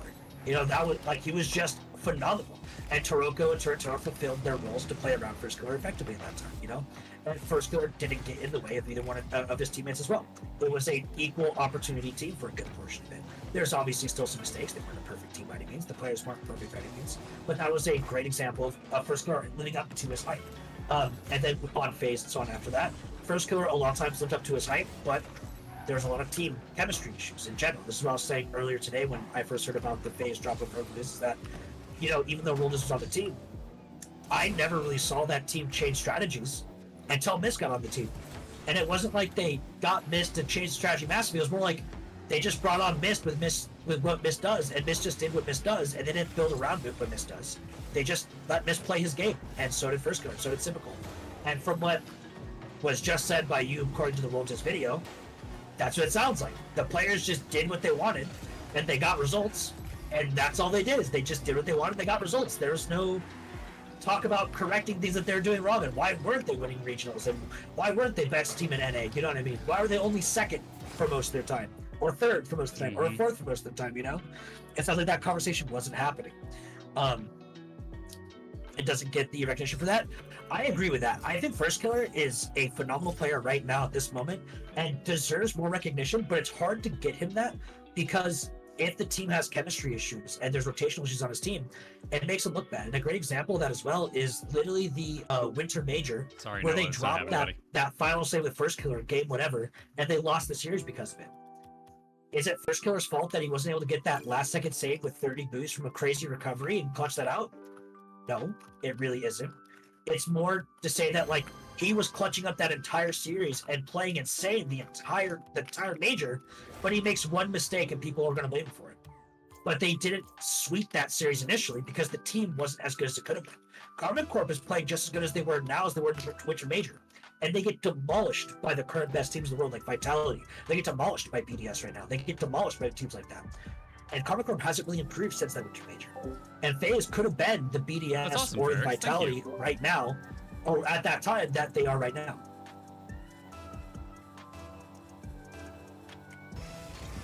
First Corp made 100% of roster decisions. I mean, that could be a possibility.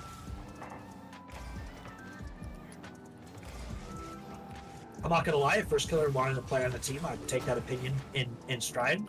And I do think that even if Cyclical or AJ or Mist was a bad roster decision, you still could have made them work, rotationally speaking. They're not ignorant. They're not dumb people. They could be ignorant, or they could have egos, but they're not dumb. They know what winning looks like.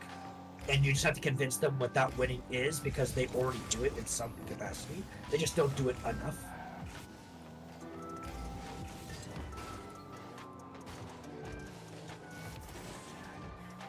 Two chats open? Yeah, right. No, we're doing like a shared or a what's it called when you do something with somebody in content?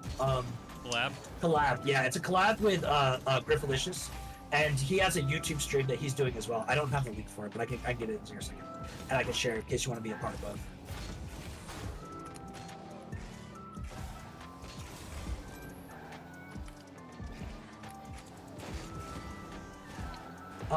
But yeah, so like, and actually, it's crazy to talk about this right now as well, because like, not exactly my experience, but generally in my experience when working with like the top players versus the bottom players, I've always found it easier to convince a top player the rotation sucks than the bottom players the rotation sucks.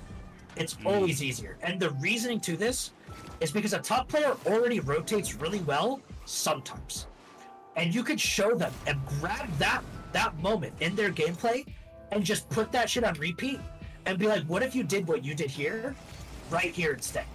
You already do it. You know how to do it. This is a play that we both agree is really good.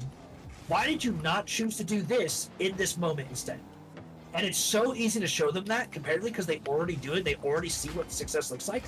While a low tier player doesn't do that even once. They don't do a good idea once. So you have to construct their entire strategy and knowledge about the game from the ground up and convince them that everything they did previously was wrong.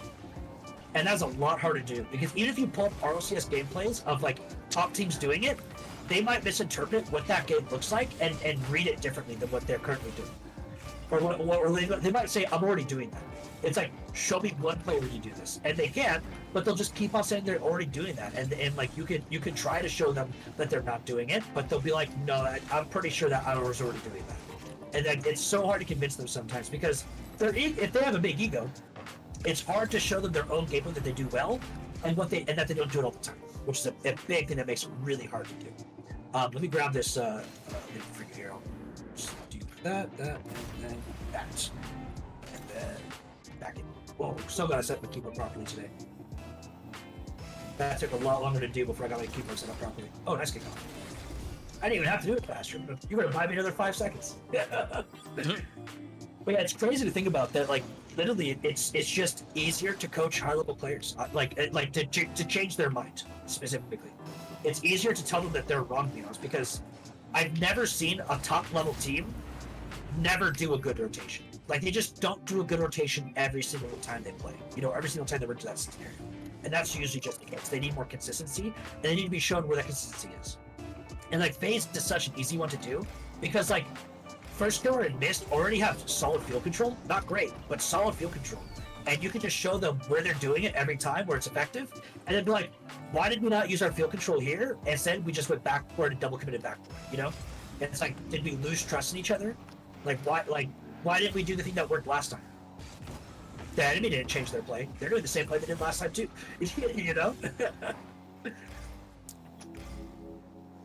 You know, to that point about one player making a big difference, I think one of the reasons why Vitality was able to be as effective and as productive as they have been, it is because of Zen, but he's not the reason that all the goals are being scored. Yeah. No. Yeah, exactly. Zen transforms that team. Who's that team before? Let's give an example. Let's go more into detail on like why Zen's effective, and then talk about why it doesn't matter too. So it was Sizen, who was not a bad player. Solid player. Yeah, VK Sizen's really solid. Sizen isn't a superstar player, though. Like, he's not a Joyo, and he's not a Vatira, and he's not a First Killer, and he's not a Daniel, he's not a Beast Mode. You know what I mean? But he's like a Mist. He's really good. There's not a lot of bad things to say about him. He's a very good player, but he's not a superstar. Mm-hmm. And so, going to what you're going down to that now, the reason why Alpha specifically and Radosin were just kind of able to pop off and become maybe the players that we always thought they could be has everything to do with the fact that Zen enables their ability and their confidence to do things that maybe they weren't doing before. anecdotally, I have played with higher level players, and that's where they kind of get the idea of like, dude, you're good enough to be in GC. I'm like, thank you. I'm just not good enough to carry myself to GC. Yeah. To survive in a rank isn't the same as to get into a rank. Right. But to that point, like when you're playing with somebody who you don't have to question what they can and can't do, or what they, you know, are they going to carry this out properly, or am I going to have to worry about this save? Are they going to clear this out of the corner? Are they just going to throw the ball away? You know, when you're playing with somebody who you have confidence in their abilities, it enables you to play more confidently. Without fear is the biggest thing. Without fear, for sure.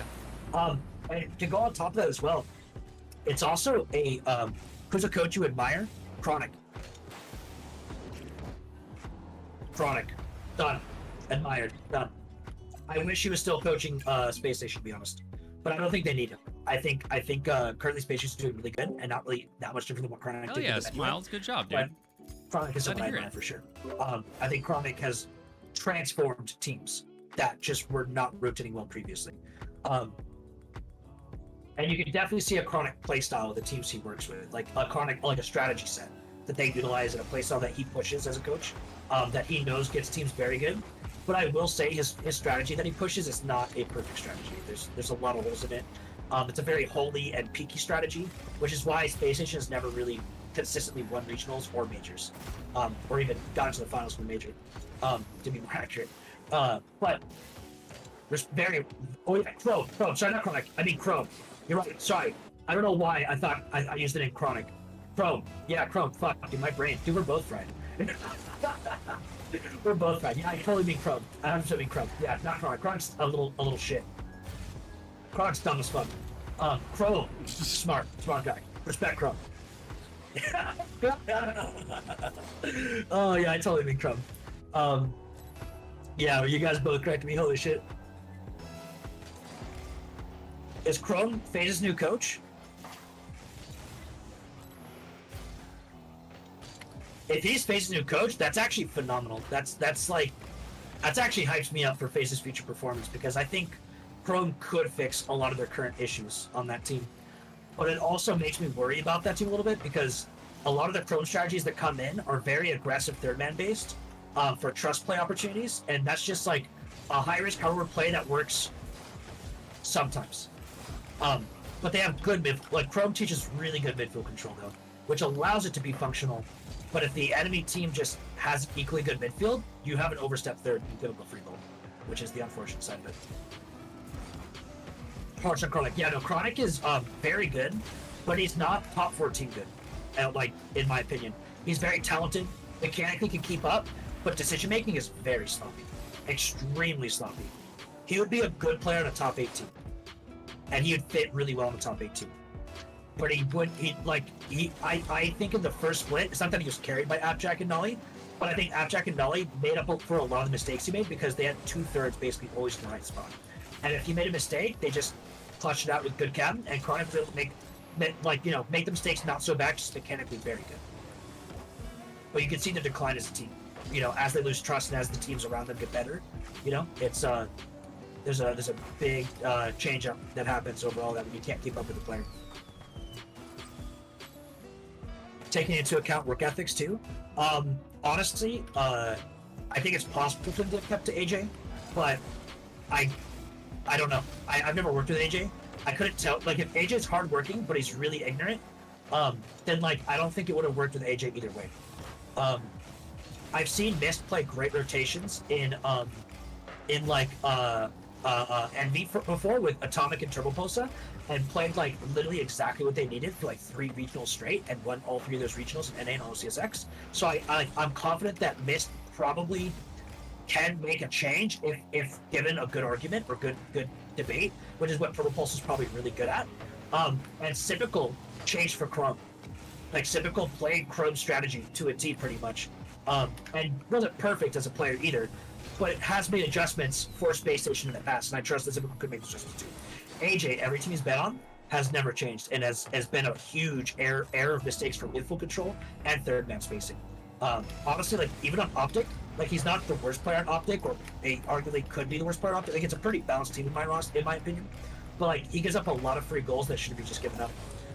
And sometimes not directly. Like it's not like, oh, AJ just should have gotten this free save. Like he oversteps thirds, where it's like that could have been a free save if he just played third better.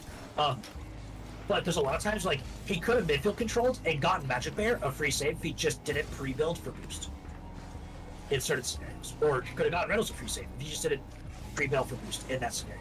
And that he's always done stuff like that, and it's never changed. But he's gotten insanely better mechanically every year and every season. So he's always playing at the top mechanically, like literally superstar level mechanics. Like arguably, if you were to have all the best mechanical players in the world, AJ would be fighting for number 1. Like I don't even think he would be a number 3 or number 4 spot, but like he'd be fighting for number 1 best mechanical player in the world. He is just that polished and that good at mechanics.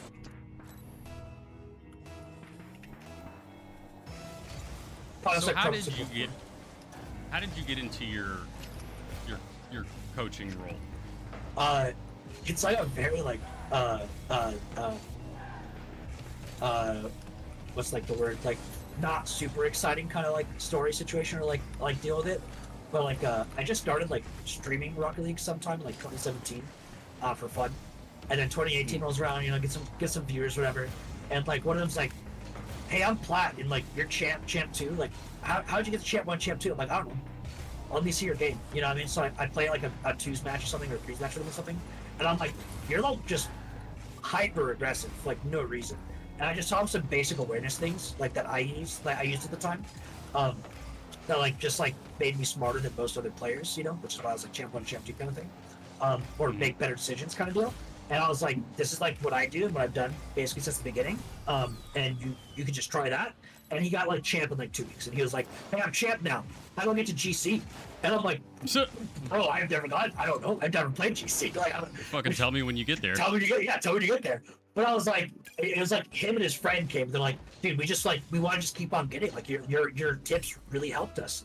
And I was like, shit. I mean, I like helping. I did private saxophone lessons when I was starting college and so on. You know, or whatever. And like, what was that, Nick? I can't believe that you were a saxophone teacher. Just a little bit. Yeah. Musician PhDs. Yeah, no, I just did lessons for like $10-20 an hour, you know, depending on the person. How much money can I squeeze out of them? No, I'm kidding. But yeah, $10-20 an hour, depending on what's going on. But like, you know, like we're good saxophone players, Nick. We could give saxophone lessons to people less than this. You know what I mean? Like we put in our hours. But yeah, so I had experience teaching in general and so on, and so like, you know, what it comes down to. But it just came to the point where it's like people are just like, how do I get to this thing that you've never accomplished before? And I'm like, I don't know, let me figure it out. So then from that moment, like, I just started analyzing RLCS. Like it was like super late in the game. It was like literally like season 7 or season 8 of like RLCS or something. And I just started analyzing them and figuring it out. And then lo and behold, like a year later or something, I coached in Absolute Leverage in the RLCS. And that was a bit of like a lucky team scenario for me, because like my best achievement at that point was like coaching Aristil and like and Saya, who is also like rank X right now. Because I coached Saya since he was like 1700 MMR, and like he got like B+ a bit after that kind of thing, and like Eris got B+, you know, for a bit after I started coaching him kind of thing, and like pushing them up. And then Eris built like a couple of teams that were like B+ and bubble team kind of stuff. They got good results in the G League stuff that was like, or G Spot, whatever it was, for the seeding stuff for RLRS. And Saya was actually like close friends with Kinsei before Kinsei was ever RLCS kind of stuff. And Kinsei was like, hey, we need a coach for our team. And Saya's like, I got this guy you should talk to. You know, and so Saya told Kinsei to give me a tryout for his team. And I tried out to coach them, and they liked that. Well, really, Kinsei didn't know anything about threes. But through Rodoko and me doing the analysis, they're like, yeah, this guy knows what he's talking about. We see someone that can teach it and like keep track of everything and like do the reviews for us. So, you know, because generally you don't want like a player coach. It's not really the best thing for most teams. And then basically they made RS after that. And then I worked with them during RS, and they did really well. They actually did phenomenal for their rookie season in, basically, besides Rodoko, who played upper 90 for one season previous to that. But they literally did last, so it's like, he was basically still bubble at that point. But they did phenomenal for their first time in, and it's just been, you know, coaching from there kind of thing. But it all started because someone wanted to learn how to get GC, and I didn't know how. Wow. It's like you didn't make mediocre YouTube videos or nothing, just straight to the top. I wasn't trying to make YouTube videos. I was just streaming so I could talk to people while I played games because I was like in college and a lot of my friends didn't have the same hours as I did. And I was like, well, I kind of hate playing games, you know what I mean, silently by myself. The dog was like 2017 kind of sucked for video games too because like not a lot of good story games came out unless you played like PS4, you know what I mean, or like certain consoles. And I was like hardcore PC since I was like 8. Yeah, so like it was like I just need someone to talk to sometimes, or like something to like bounce off of or whatnot, or just something to like, you know, keep my mind going while I play Rocket League. And then so I just started streaming. That's all it really came down to.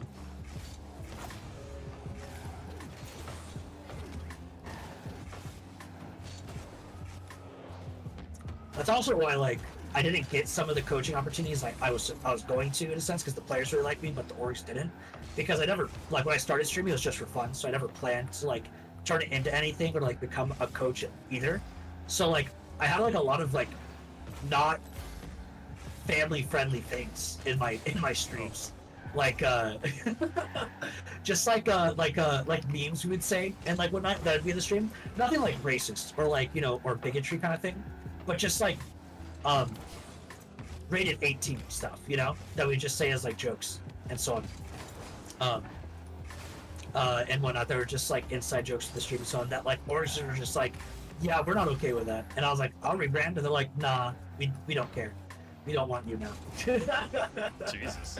Yeah, it's pretty brutal because I was supposed to be coaching a certain team that was in RLCS after Absolute Leverage that I really loved working with. I worked with them for 2 months, and we were like basically destroying right before RLCS, we were dominating E United and Rogue in scrims, which this is first killer turn to Rogue. This was like top Rogue. It was like top Rogue basically. And on top of that, we were also dominating E United, which was the one to Mike Hawkser and Ajax roster, not the one with Tristan, which ended up falling down really fast. So this was like 2 really solid RLCS teams, and their first regional really, they got like top 6 in NA or something like that. Like they actually outpaced those 2 teams specifically in that first regional, and then it was all downhill from there for them. They just continually did worse and worse and worse until they did roster changes and did everything they could, and it was really frustrating for me to see because like the players like were so frustrated with the coach that the org ended up getting for them, or that they ended up picking with the org kind of thing as like a second choice because it was like very last second, because the org basically made them drop me the week before RLCS, so they had to grab Scraps basically, and the guy that they grabbed wasn't Scraps technically speaking, but he basically for like the entirety of a year and a half that he was signed to this team, or even longer, didn't show up for like 80 to 90% of the time for scrims and tournaments. He would just like if he did quote unquote show up, half the time he would just deafen in the Discord call and then not say anything, and then like the scrims and tournament would end because they lose early, or like the scrims would just end, and he would still be in that Discord call deafened, and he wouldn't say anything the entire time. Like he just showed up, deafened, and walked away. Good God. Yeah, super frustrating for me to see because all of them, oh man, I hate this so much because all of them were like the hardest working people I've ever worked with in Rocket League and outside of Rocket League. Like I've never worked with people that have worked harder in like doing team replay reviews, giving a shit about like what is the right choice in that replay review, practicing the things we talked about replay reviews by themselves and in scripts. Like they were so hardworking. The next closest team I ever worked with, hard working wise, was Gem, with KX Cheese and No Mention. That was the second most hardworking team I've ever worked with, and like it was just unbelievable to me that like a team with so much potential and roster in so long, like literally just couldn't get the results that they literally were capable of doing and got in the beginning the entire season because the org made them drop somebody that was willing to rebrand, you know what I mean, willing to completely change my name, delete everything I ever did pre-hand just to work with these guys, you know, for the entire season, you know what I mean, and that got the team into the results where, because like when I first started working with them, they were getting 1-6 and 2-5 by E United in them. They were getting demolished by those 2 teams before the 2 months that I worked with them for. So they were just getting shit on completely. They had like no way to keep up in RLCS when they got there. And so like completely rebuilt them from the ground up and got them going to that rotation speed. And it's just like, God, so frustrating. Because like one of those players now is on was on a team that made a recent majors in this season because he's that talented. He's that gone. But he could have been making majors in 2021 if he kept that momentum with this org and this team, like they could have actually, honestly, I think in RLCSX, they could have been a top 4 team in RLCSX and been fighting for #1 spot at the end of the season. Like they're improving that quickly and that good as individuals. Like they're that talented. So I'm like super frustrated to watch that team fall down because like they're super hardworking, super smart players. Really hated watching that. So Rise had a really interesting hot take about NA talent and how people just refuse to Stop what? playing. Like all these NA teams are like basically the same, 20 guys just recycled over and over and over. Yeah.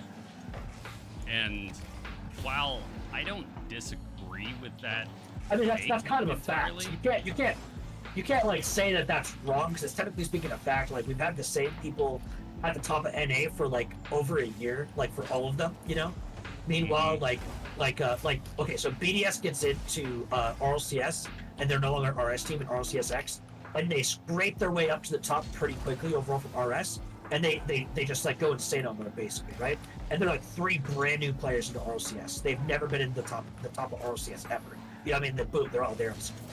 And like NA had opportunities with that. We have roster and our talent, especially as individuals, that were showing huge potential to be a top player, but then fell out for whatever reason or the other.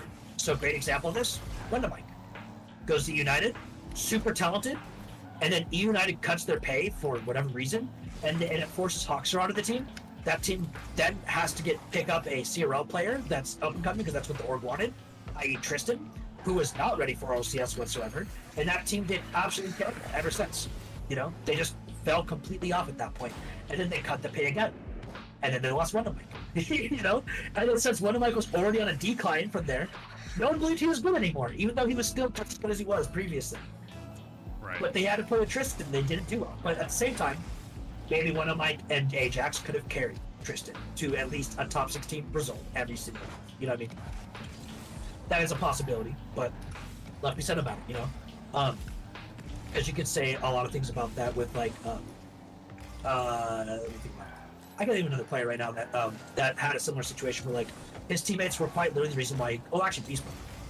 Beast Mode for the longest time with Rapid and Memory, 2 pretty alright players, but not top 4 by any means.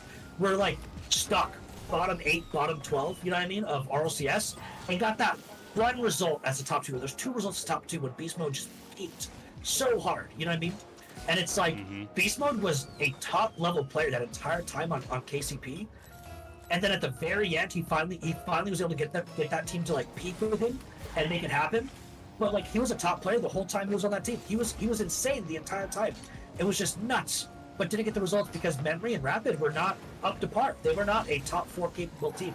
Those 2 top 16 players basically were a top 4 superstar. And so it's like they averaged out top 12, top 8, most of the time. And that was sucks to suck at that, But Beast Mode's actually one of the few players that came in kind of fluidly into RLCS and NA that is a new player that's on a top team, And the same thing with like First Killer and Daniel, but mainly Daniel, because First Killer's in there in RLCS 9 or Season 9, and did atrocious in Rogue. But he was an RLCS player that's been here for a long time too now. But Daniel, rookie season was last season, did really good. Beast Mode rookie season was basically RLCSX as well as not as Daniel, but was like in between that. But we're not bringing in like entire rosters, every season, or a lot of new names. Like Adachi is a pretty new name too, and Sizen's a relatively new name as well.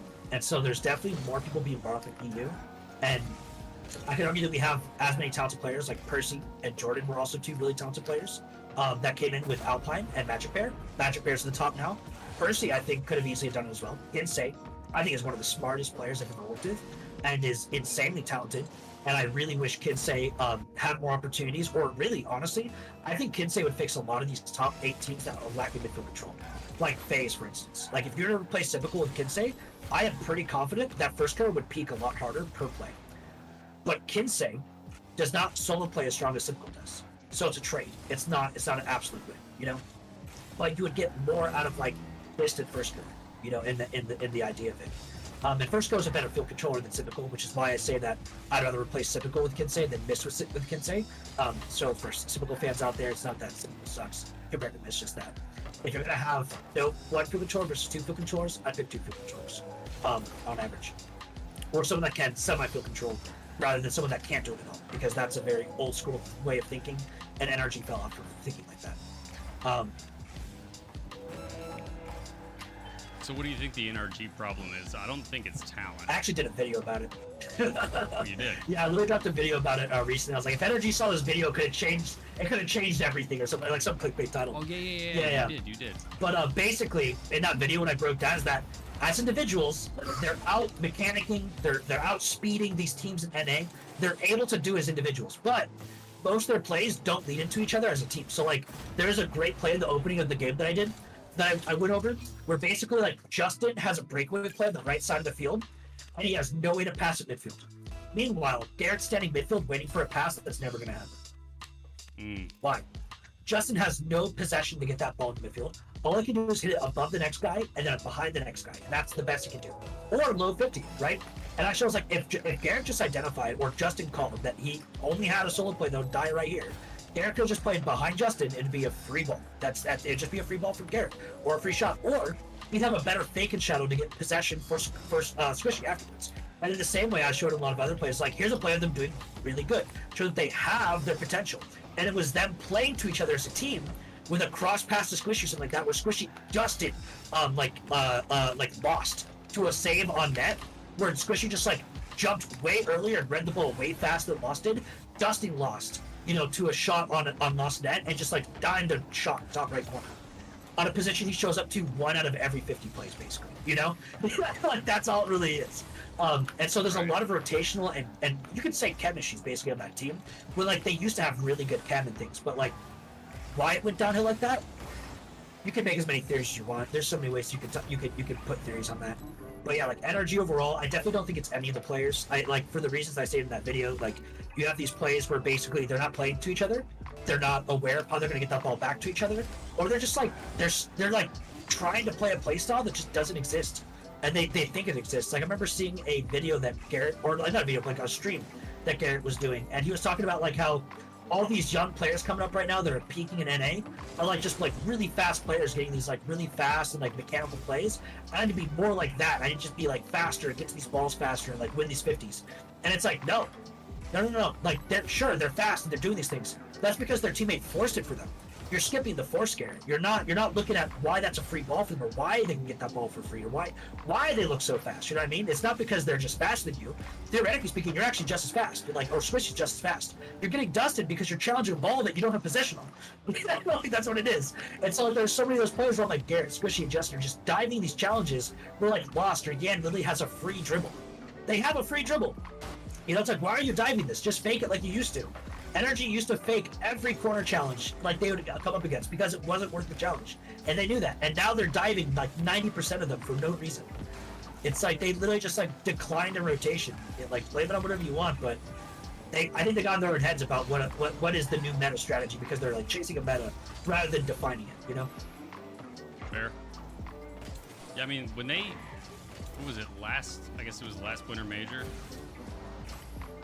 when they went up against BDS in the finals, like, yeah, they were just playing solid Rocket League. I don't know, man. Are we talking about not the Winter Major, but the fall major of RLCS 2021? I think it's 2021, yeah. And like they were playing solid Rocket League. They weren't peaking out. They weren't like super insane. They were just like getting force backs. Their field control's never been insane on that team, except when Turbo Pulsar was there, because Turbo Pulsar was a phenomenal field controller. His positioning was always awesome. Decision making was always awesome, and that's where it really came in. But at that time, yeah, they were just playing solid Rocket League with Squishy. They were playing good rotations, good decision making. None of them were really peaking, technically speaking, except for like their obvious solo plays or like their pacing and so on. But they just played to each other as a team, and it wasn't like the most effective way to do it. Like you'll see with like Space Station as an example, who has insane field control but terrible third mans, where basically they can cut off any ball in the midfield and dust you to any ball in the midfield and make you throw away that ball the way they want you to. But their third mans are so aggressive they can't get a good shot or solo play on net, basically. Right. And that's what Space Station does a lot of, and like where their play style is insane. Like they're not great at field control like Space Station is, but they're really solid at playing rotations. Like at that time, like how Vitality is now. Vitality is a very similar case of like what energy used to be, just a better version of it that's more polished and with more talented roster members. Because I'd argue that Alpha is a better mechanical player or talented player than Squishy is. I'd argue that Radisson is a better version of Guarantee across the board, and I'd argue that Zed is just better than Justin in every facet of the game. You know, at the current moment of Justin and versus Zed. You know, like they're just a better version of old school energy where energy was at the top. Because they don't feel control very well either. Their field control is nothing compared to complexities, compared to BDSs with Rise. Rise is probably the best field control in the world right now, with competition being to possibly Razebull, who's also an insane field controller right now, and Arsenal, who's another insane field controller again, like he used to be. But I think Rise gets the most results out of his field control, but isn't like as impressive, but just like gets the most results out of it. Like Razebull and Arsenal are cracked at demos and last second cuts, while Rise is just like putting down immense field pressure, and it's just so good at placing himself for immense field pressure, like classic Turbo Pulse field control. Either way, but yeah, I would say that like they don't have like that field control that like some of these other top teams do, but they have just like really great trust, and they have insane players, and the rotation is really solid, really simple, really solid, just like no frills. Make it as simple as possible so it's as reliable as possible. And that's what they do. Yeah, I'm really excited to see how deep Rule 1 goes in Worlds. Yeah, man, they did great this last major, but unless if they changed a couple of their strategy ideas, I think they'll actually do worse at Worlds than they did at the major. Oh, yeah? I think their strategy, in a sense, is too gimmicky, in a sense. And it's like they have a solid rotation. The rotation itself is fine, but it's what they do with the ball that's too gimmicky. They don't utilize so in the idea of like strategies, let's say you have a free ball as first man. Do you A, shoot it, B, pass around the opponent to your teammate, C, clear it over their head, or D, low 50? Doesn't matter what you pick. If you always pick the same answer, it's always going to get the same result after a certain moment, right? So Rule 1 is a team that pretty much picks the same decision no matter who's on the ball.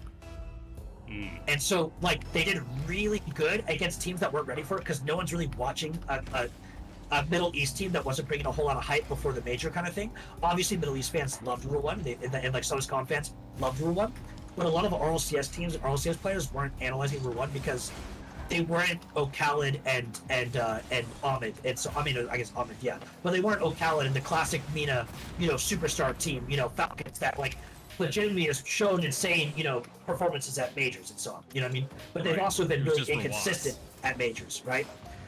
Yeah. So there's always that trade-off of it, right?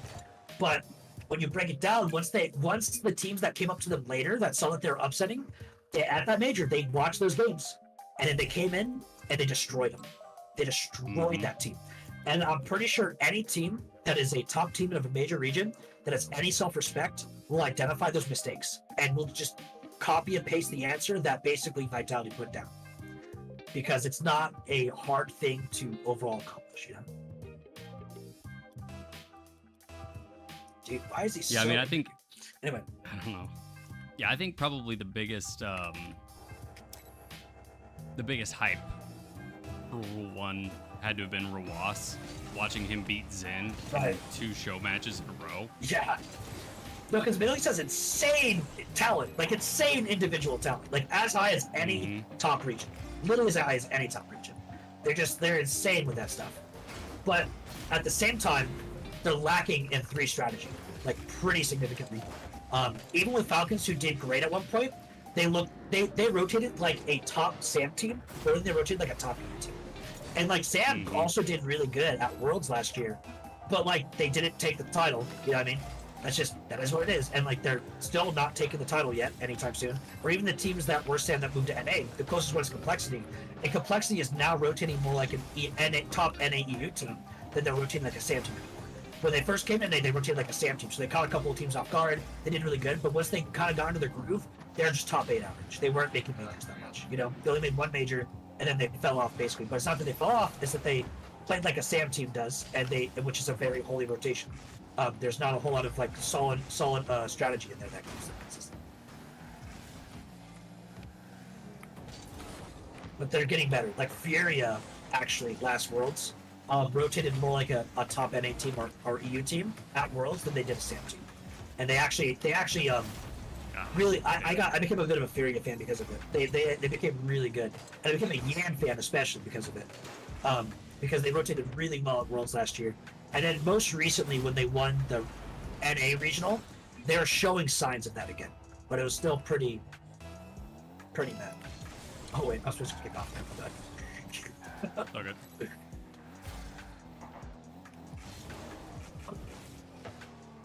Almost had it.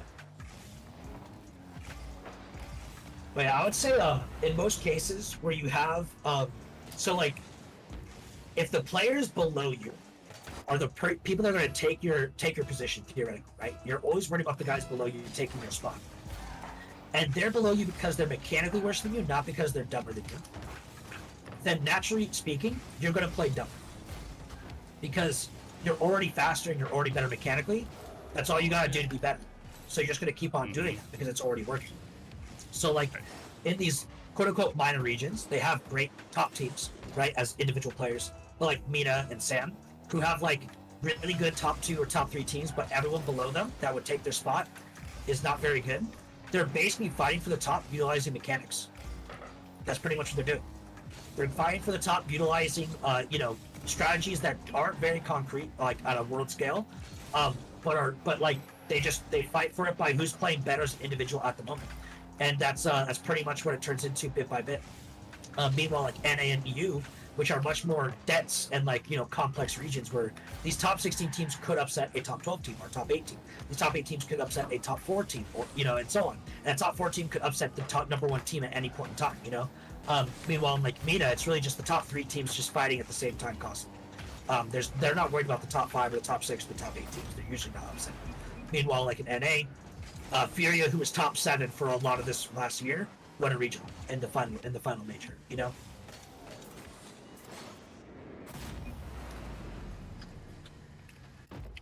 This guy just is He's so angry. all over himself.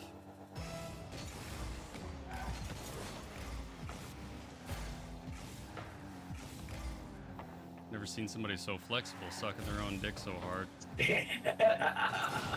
For real.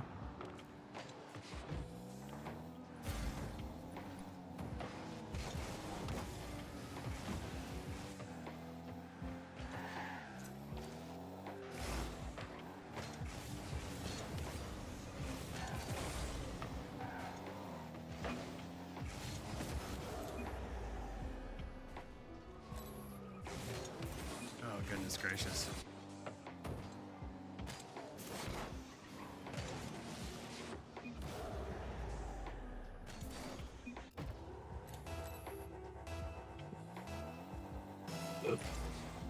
He's so angry, dude. Holy shit. Like, show us on the doll where they touched you.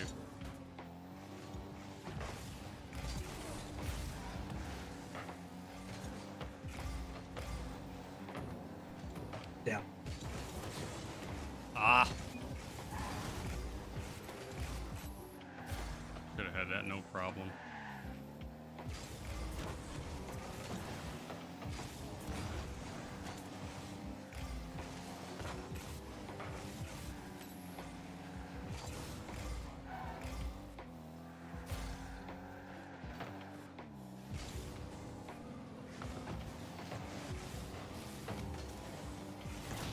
Nice. Peek. Good shot. It's hilarious. He was trying to bump me. That is so fucking funny.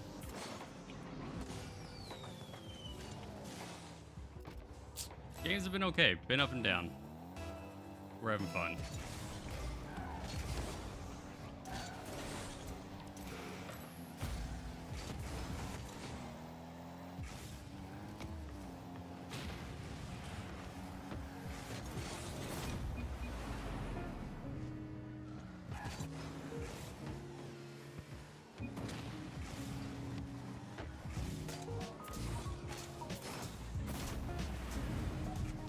Says the guy rocking a Season 11 Diamond Tournament winner.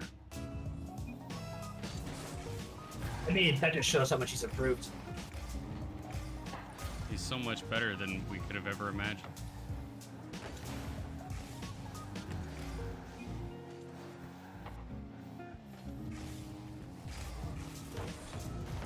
darn it. Alright, top angle. Side angle. Yeah.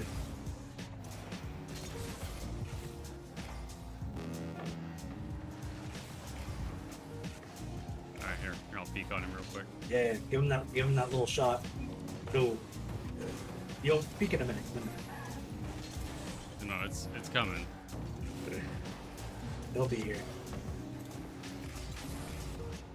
Girls never came. Shh.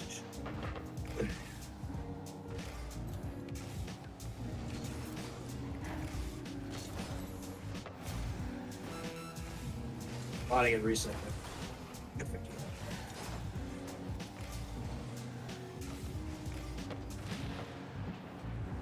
Open. Good Yeah, I'm gonna try. hit it high real quick. Yeah, they kind of have that same. You know, just for funsies.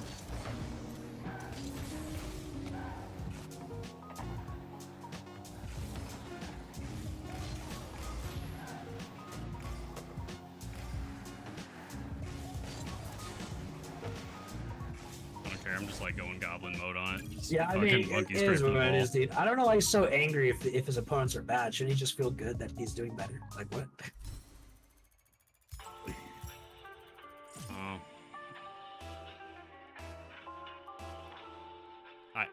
Dude, just.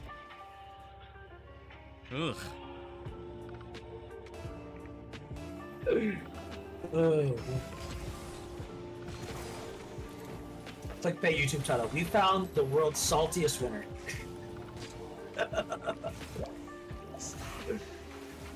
Hey, one of us is on keyboard and mouse, the other one of us just sucks at this game. I mean, I'm playing the alt where I rank around here usually on KBM right now, so it's not like it's that crazy, but at the end of the day, it's like he doesn't have to be so angry about winning. Like, god damn.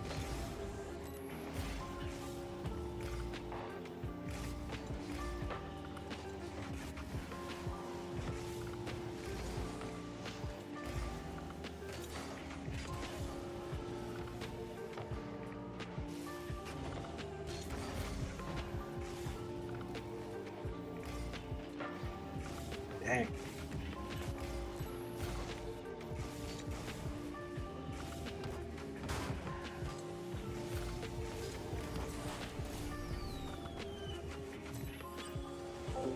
Yo, Zoe, what's up, man?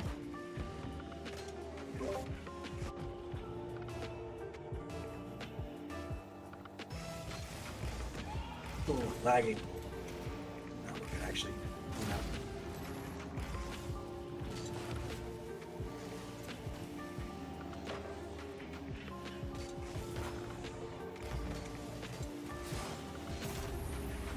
Just beating up the backboard.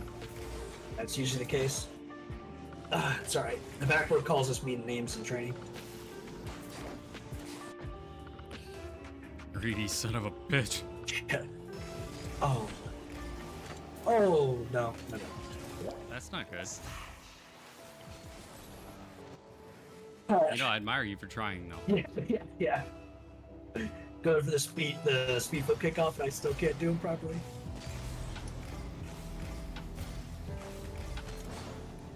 More consistent today than I was yesterday, though, so I'll take it.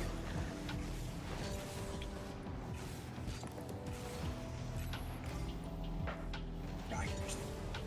Oh no. That's alright, it's out.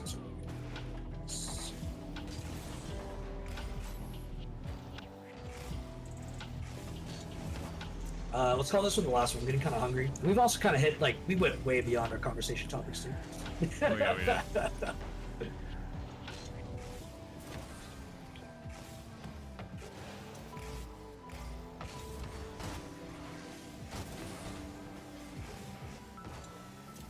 was gonna say, I think this is a successful first episode.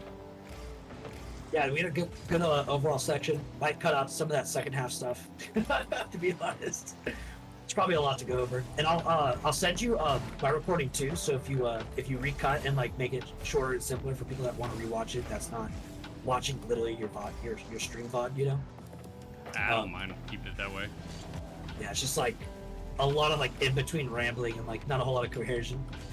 But yeah, if you ever do want to edit it, I'll put it like in a Google Drive or something, so you can take both visuals. That way, as we're talking through stuff, you can grab like sure. the visual for me as well. What's up, X-Talk? How you doing? Ooh. That's you all day. Nice flick. Come on your right if you want me.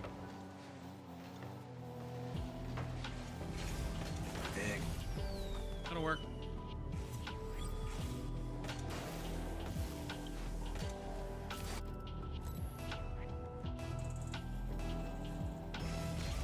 Yeah, I would say, honest to God, as you're learning mechanics, just do the simple thing. Like, don't try to do the hard thing, just do the right thing. Honestly, yeah, I like try to keep it simple so you can, you know, get your success where it's necessary. But don't be afraid to try the hard thing though. Like as much as like you said, don't do the hard thing. Like it's going to challenge yourself and do what makes you want to play the game most. Obviously, just like know that like while you're doing the hard thing, it's not about doing the hard thing all the time. It's about doing the simple thing until the hard thing's necessary. Right. Well,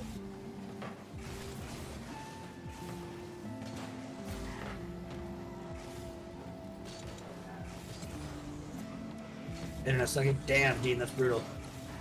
Sorry to hear that.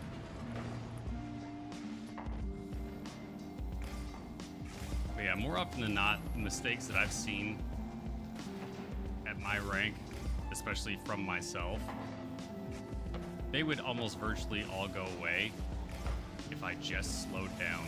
Yeah. Oh shit, I'm so sorry. No, you're good, you're good, you're good.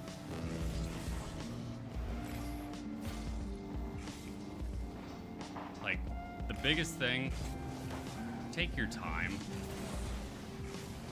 Get out of your head that you have to play so fast and you have to go all the time. And just take your time to do the right thing. One of the things I say to most people is like, when you're beating somebody, you only have to beat the guy in front of you, not the guy from the future. You know? Right. And it's like, half the time you try to beat the guy from the future, you just give up a ball to a guy that's slower than the guy in the future, you know? Mm-hmm. Just gotta beat the guy in front of you. If you beat the guy in front of you, it's not about being faster than him, it's about timing your engagement so that way it's useful. And sometimes that literally just means slowing yourself down because they're giving you possession because they want you to clear it to them for free.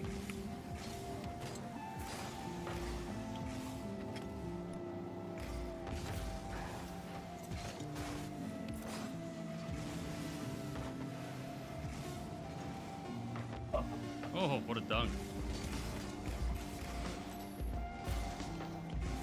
No overtime? Bounce. Oh. Oh, I Sorry. thought I had to Fake flip. it, go left, fake it, go left. Oh. They give me a mediocre clear to you, sir.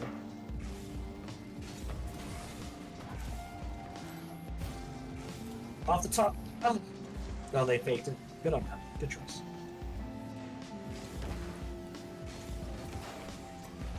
Oh. Oh! My bad. Should have been faster. They dropped it though? Good cut. I'm all I got it.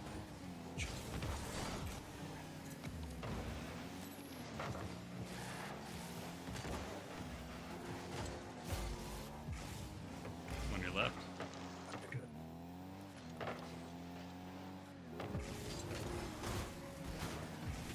That's how it's gonna be. Oh man.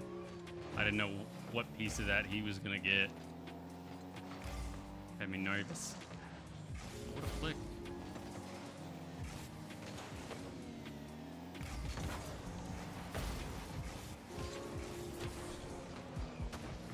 Drop that down to you real quick.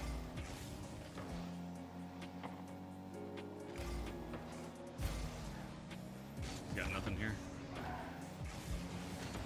Oh. Ow.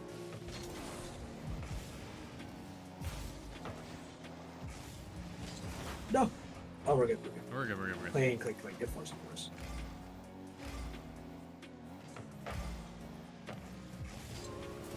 No! Oh no! Good try. I hit it with. Hit the wrong part of my car. If I had better Son of a possession here, bitch. like I wanted, I just like keep on going for these first touches that I'm learning. They're like, I like a controller, like, oh, easy first touch. I get this over with like 2 foot resets and like a little musty or some shit. Not actually, but like, I have control enough to get it over that guy like from there. And I'm just like, I'm KV. I'm like, I do this normally, and like, oh, I don't do this normally on KV. I'm done. Oh, well, hey, man. Great games. Yeah, Had a good blast. time, man. Enjoyed talking. Liked everyone's questions. I love that you guys, asked us more and it got your own thoughts in there too. For sure. Wednesdays at 8 p.m. Or was it 8:30. 8:30? Wednesdays at 8:30. Yeah, because I got to put my kids to bed, and that may or may not go smoothly. Yeah, it makes sense. All right. Yeah, Well, give no that one though. He's been asking this whole time. it's not happening.